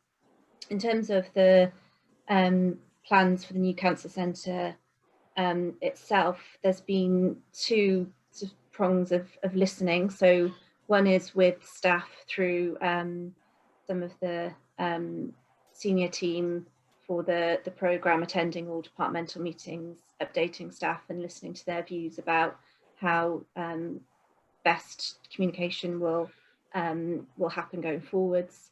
And the second, I was just going to mention, but Stephen has already referenced, is listening in terms of our approach to social media and the new Facebook page being able to be a focus point going forwards for development activity. And the other bit that is a piece that will support that that engagement publicly is our partnership with Down to Earth, which is a fantastic organisation, and will provide some really great expertise on how to be inclusive with our engagement with the public on our plans going forwards. The only other part I was going to call out was the engagement with patients on the radiotherapy satellite centre in Abergavenny, and the plans and potential way in which that can improve service going forwards was discussed in the patient liaison group at the last meeting. Happy to take any questions. Thank you, Lauren. Stephen, Alan. Good, Chair. Yeah, good to see the report. Thank you for that. I think it just within your public engagement as well, not forgetting, of course, the role of the community health councils across Wales that support you in actually doing that as a statutory function. And of course, as we move to a new citizen voice body going from 2022, obviously this would be a longer process. We appreciate it sort of building that in as well. So making sure that although you're working with other organisations, which is fine, it's actually keeping us sighted on where you are within your engagement will be key to ensure that we, as a statutory organisation, are able to support you in getting those messages out there, and also to feedback what we're picking up from our communities as well. Lauren, do you want to respond to that? Thanks, Stephen. Well, I think do that in different ways, but I think it's a really well put question as to just check ourselves as to do we have the most effective sort of structures in place to ensure that we continue to do that effectively going forwards. So I'll pick up with you. Yeah, I think we should. And I mean, it's a substantive matter in its own right, but we have our regular meetings, Stephen, which we could put it as a standing agenda item there just to touch base regularly. I'm going to agree with you, Chair. It's just that we weren't, it's just that the CHC has not been mentioned at all or referenced within the paper. So I think that could easily be forgotten over time, that actually that is a requirement for you to undertake. Yeah, fair point. Thank you. Any other observations there? I think there's going to be a bit of a refresh of this as we discussed yesterday at scrutiny, and that will come forward to the next board meeting, probably the next board meeting. So we note that report, and thank you, Lauren, for that, and to Non and colleagues who would have helped in the drafting of that. So now we come to 5.4, which is the update on the Nuffield report. Steve, I hope that we're connected. Hopefully that's a bit better. No. No. No. Right. I should climb into the machine as close to the... I'm now about 2 inches from my laptop. Okay, so, well, it's better. At least you can hear me. I'm not going to take you through the detail in the report, but just to highlight some of the things that were both in my Chief Exec's report and in here. I've been engaging with Len Richards, who has 2 roles, important roles for us in terms of our response to Nuffield and in terms of developing our relationships in the region.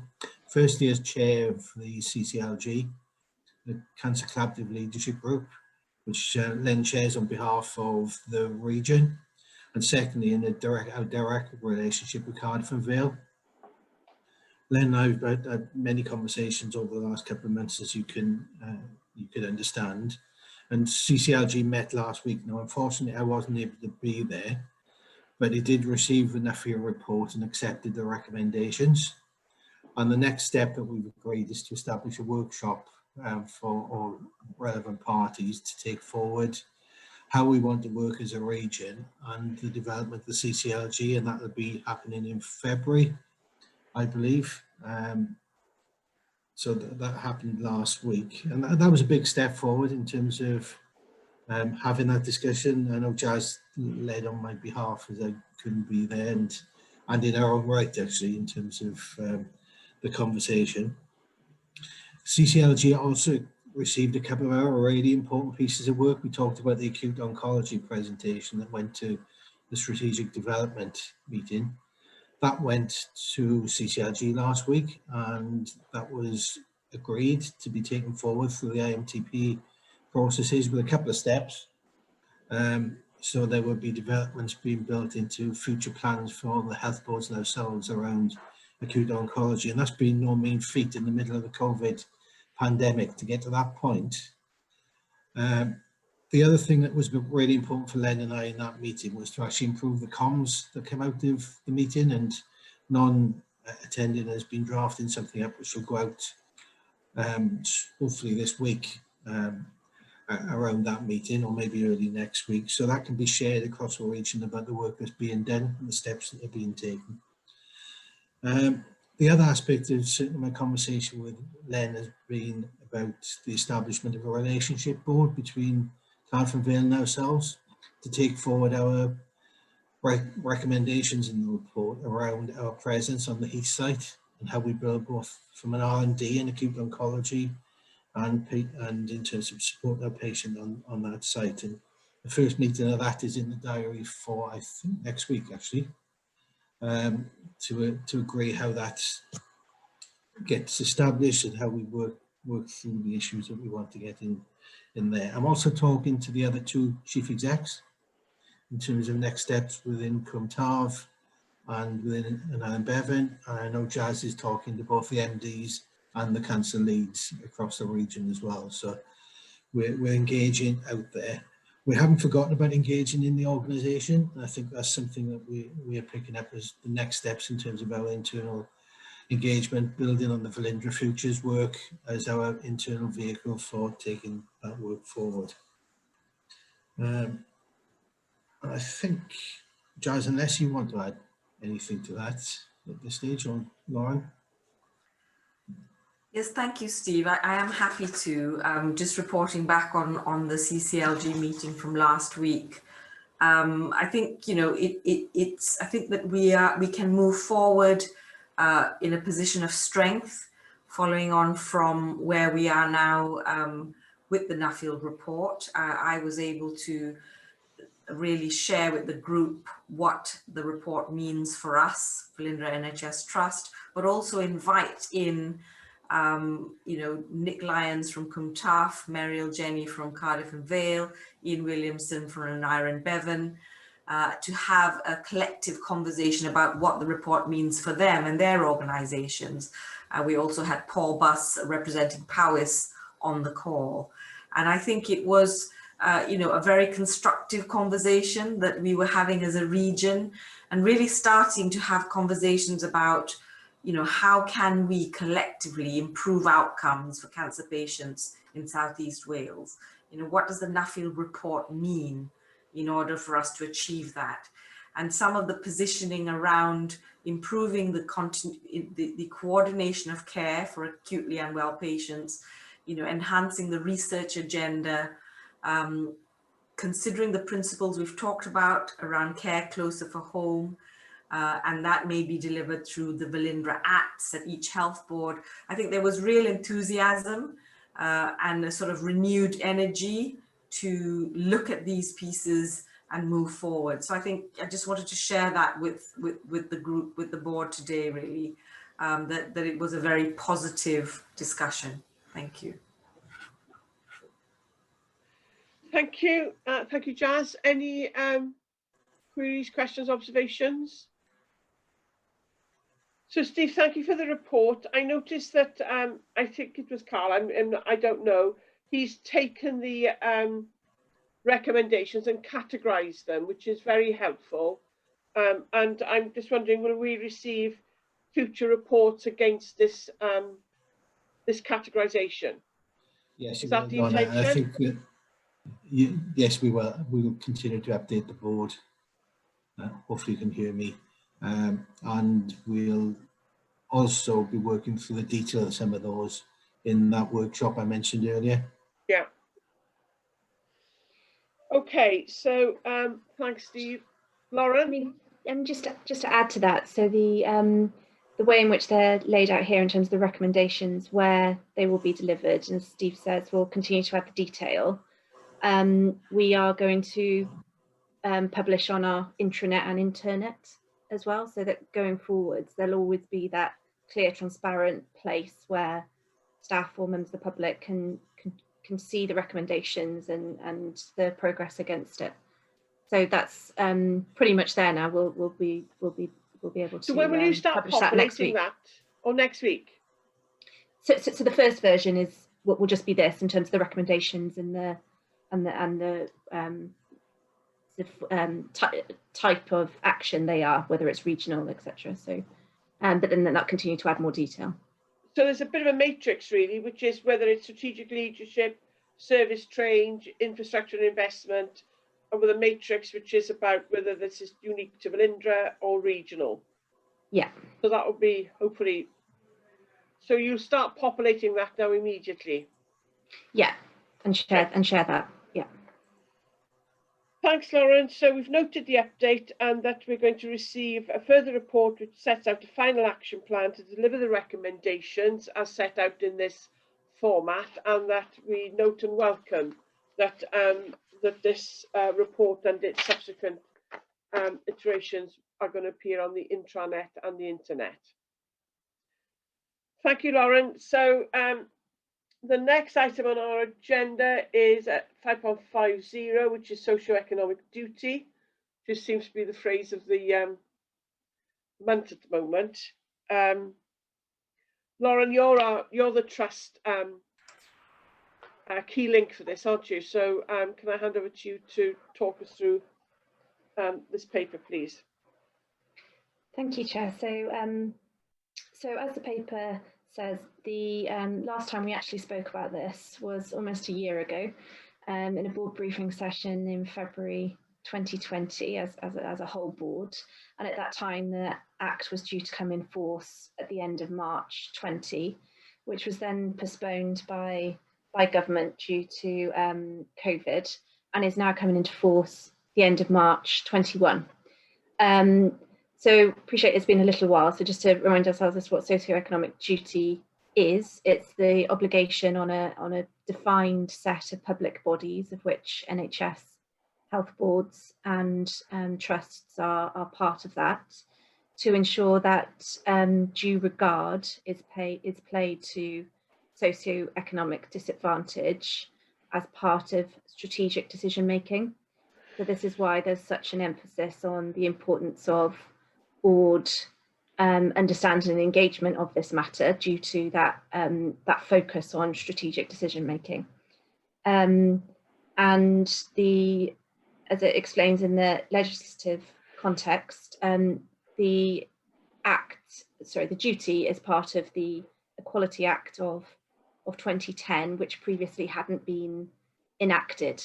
So it's bringing into force that part of the legislation in Wales for the first time. Section 4 then is the left-hand side of the table is a summary of a couple of things. So there are certain from the guidance, which has been excellent from government, the engagement on this topic and the guidance provided. The summary of the guidance from government as to some of the areas that organisations should consider in terms of the embedding of socio-economic duty, and also include some input from the work that we've been doing internally as to what we think is important for us, and then just outline the activity underway in each of those areas. So the paper has been taken through Executive Management Board. Appreciate a number of you will have seen it in December in Strategic Development Committee, and the Executive Management Board will continue to have the oversight of the embedding of these actions, some of which are sort of core to which are working with Sarah and her team because of the links to the equality legislation, and actually a lot of the embedding actions are sort of in parallel and working with that existing embedding of equality legislation that Sarah has the oversight and leadership of. Thank you, Lauren. There was a presentation on socio-economic duty to the NHS Confed yesterday. So I will send, and there's some very, very helpful resources and links to video clips that colleagues might want to access. I'll send that around. I'll send it to you, Lauren, in the first instance, and then that can be sent around to board members. Sarah.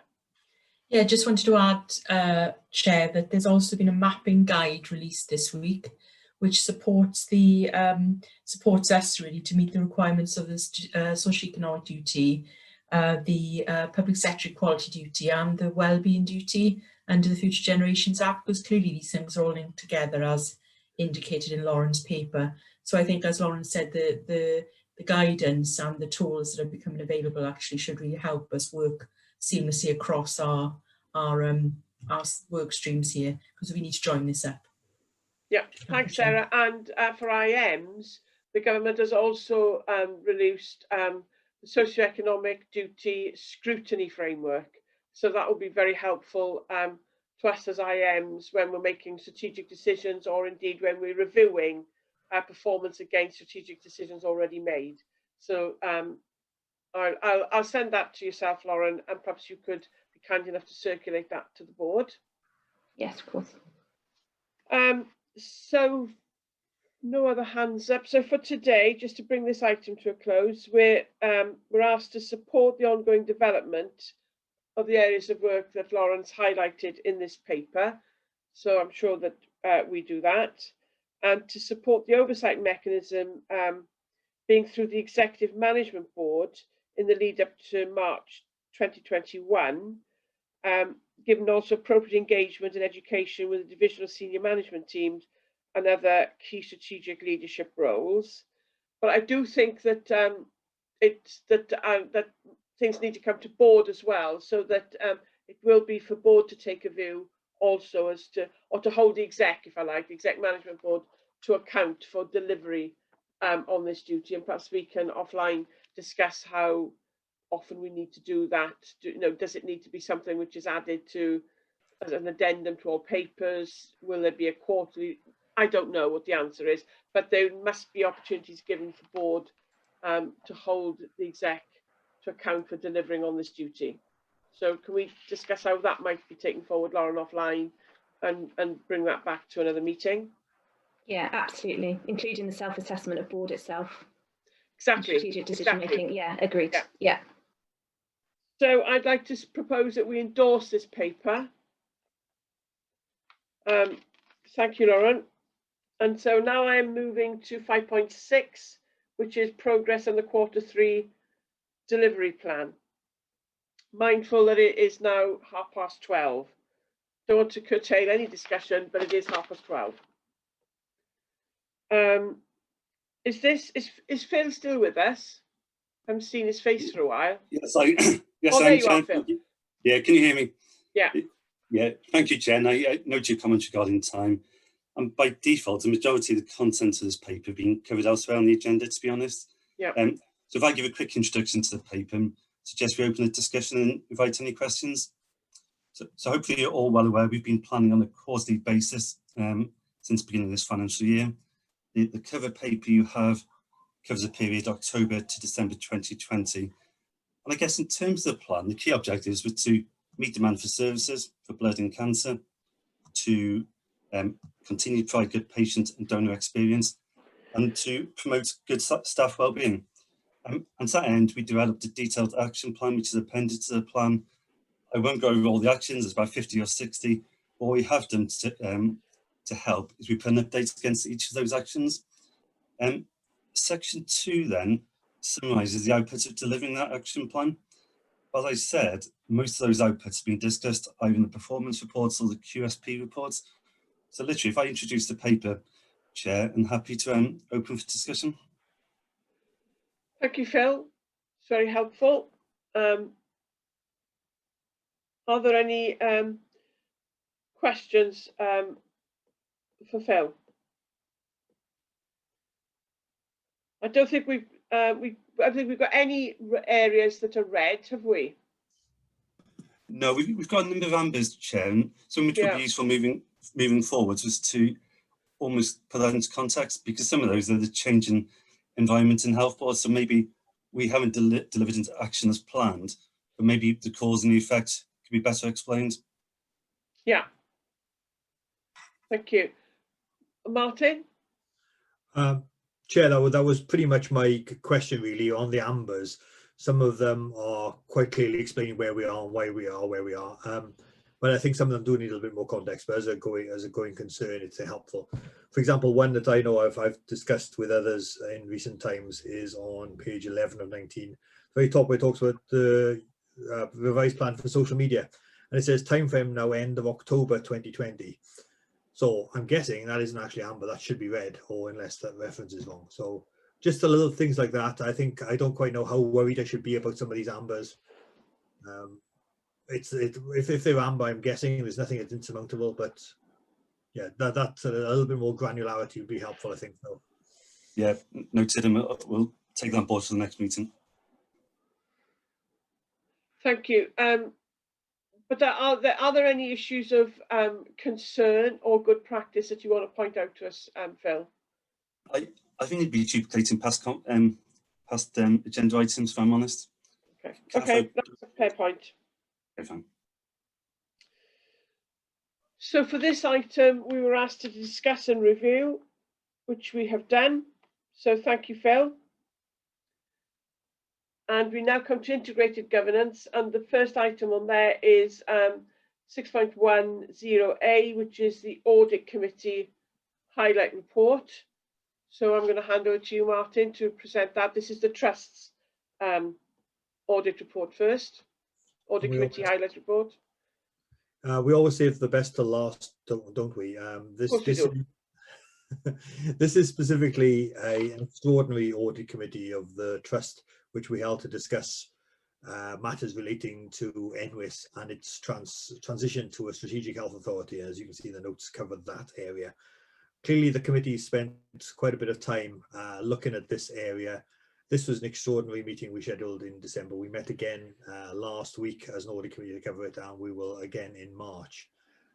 Clearly, it's one of the major issues the audit committee is concerned about, making sure that we hand over appropriately, that our staff are properly transferred, and that our responsibilities are properly managed all the way up to the 31st of March. So the paper covers all of those areas. I don't want to get into any further detail. We flagged CANISC as well as a major issue, and we recognise that work is going on and assurances have been received, and the committee was a little bit more comfortable than we were before going in. So just to say, there are two other audit committees that happened since. So last week we met as an audit committee for Velindre, and earlier this week we met as a shared services partnership, where obviously we received a lot of information around COVID and procurement activities, but you'll get the highlight reports of those in due course. Thank you, Martin. The thing I was pleased to notice has moved on is the commitment from Welsh Government to continue to fund us that which we needed for the hosting arrangement for NWIS, which is circa 800k per annum. But the sting in the tail is that funding won't be in perpetuity. So it would be helpful to have a discussion around what some of the timescales involved there are, and what the ultimate impact on the organisation might be. Not for today, but just to pick that up in due course. Well, bear in mind these notes are a month or so old now, so yes. Pardon? Bear in mind now these notes are a month, 6 weeks old, and the world has been moving very quickly in this area. Do you see that funding ceasing imminently, Steve? Like next financial year or something? Do I see it ceasing? I think there's a lot of negotiation discussion happening over the next 2 months. There's been a different position taken last week, towards the end of last week, which Mark's been involved in. Mark and I had a discussion Tuesday, Mark, I think, about how we get into that. So I think it's probably not as black and white as the position you had earlier. Yeah, it has changed very recently, but we just need to get into a conversation about it with him. Well, Mark, do you want to add to that? Because I'm concerned that the Trust is plunged into a financial risk situation. You're on mute, Mark. Second time today. I'm not doing very well today. Yeah, sorry, I was just going to say there's not a lot to add to what the paper says. And basically the paper is saying that the discussions are ongoing with Welsh Government. I think it's fair to say we would have liked to have been a little bit further ahead by the end of January in having a little bit more certainty on this. But we're not there yet. There is an element of risk, but we are still hopeful that we can actually obviously get to an agreement where we continue to receive this element of income, which essentially we've been receiving from MS for the last 9 years or so, actually. So it is an important aspect. You're absolutely right to raise it. It's very important for us, but we have not concluded our discussions yet, and they are ongoing. Oh, I took heart when I read it that it said that there was a point of principle agreed that the trust should not be financially disadvantaged. Now that doesn't necessarily mean that we receive every penny that we used to receive, but that we shouldn't be financially disadvantaged, and that was agreed. It appears to me. Oh, this is what this report is telling us. Yeah, I think basically that is the interpretation that we have taken from discussions, sort of, if you like, informal and oral discussions we've had, Donna. I think there's nothing firm in writing on that, and we just need to actually pin it down and know exactly what the government's position is. So whilst we believe that that is the principle to which we're working, we haven't actually got the details around that firmed up, and basically that is what we are continuing to discuss.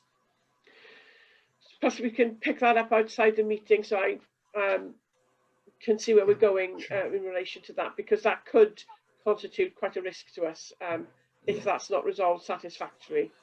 Agreed. Any other queries on the highlight report? So the second is 6.10B, which is the Audit Committee Annual Report. Martin. Thank you, Chair. Just as Stephen referred to earlier, his ran from October to October, mine runs from January to December. I think it's quite deliberate that they run from different periods to avoid them all landing at the same board meeting. So we've had 2 this time, but I guess there will be others. Just to say, it is a rather dry and formal record of the business that was done during that calendar year. You might not therefore recognise the exact list of audits as being a financial year. It's very much activity during that calendar year. The paper stands for itself. Thank you, Martin. To the annual report, any items anybody wants to raise? Any questions? It's fairly self-explanatory. Thanks, Martin. And we received that report and we note its contents.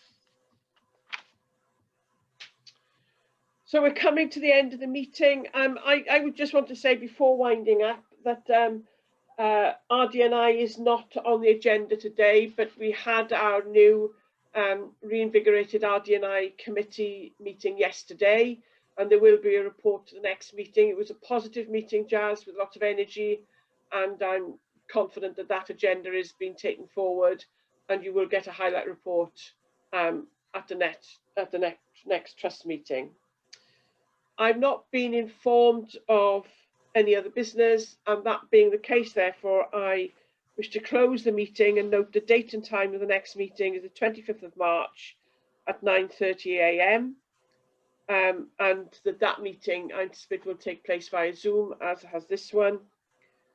And now I would like to adopt the following resolution: that representatives of the press and other members of the public be excluded from the remainder of this meeting, having regard to the confidential nature of the business to be transacted, publicity on which would be prejudicial to the public interest in accordance with Section 1(2) Public Bodies Admissions to Meetings Act 1960. Can I thank everybody for attending? Thank you for your time and your input into this meeting. Thank you all for your very hard work that you're doing on behalf of the Trust. And we will reconvene about 1:10. I've just made an executive decision, and we'll keep the pace going for Part B. We'll reconvene about 1:10.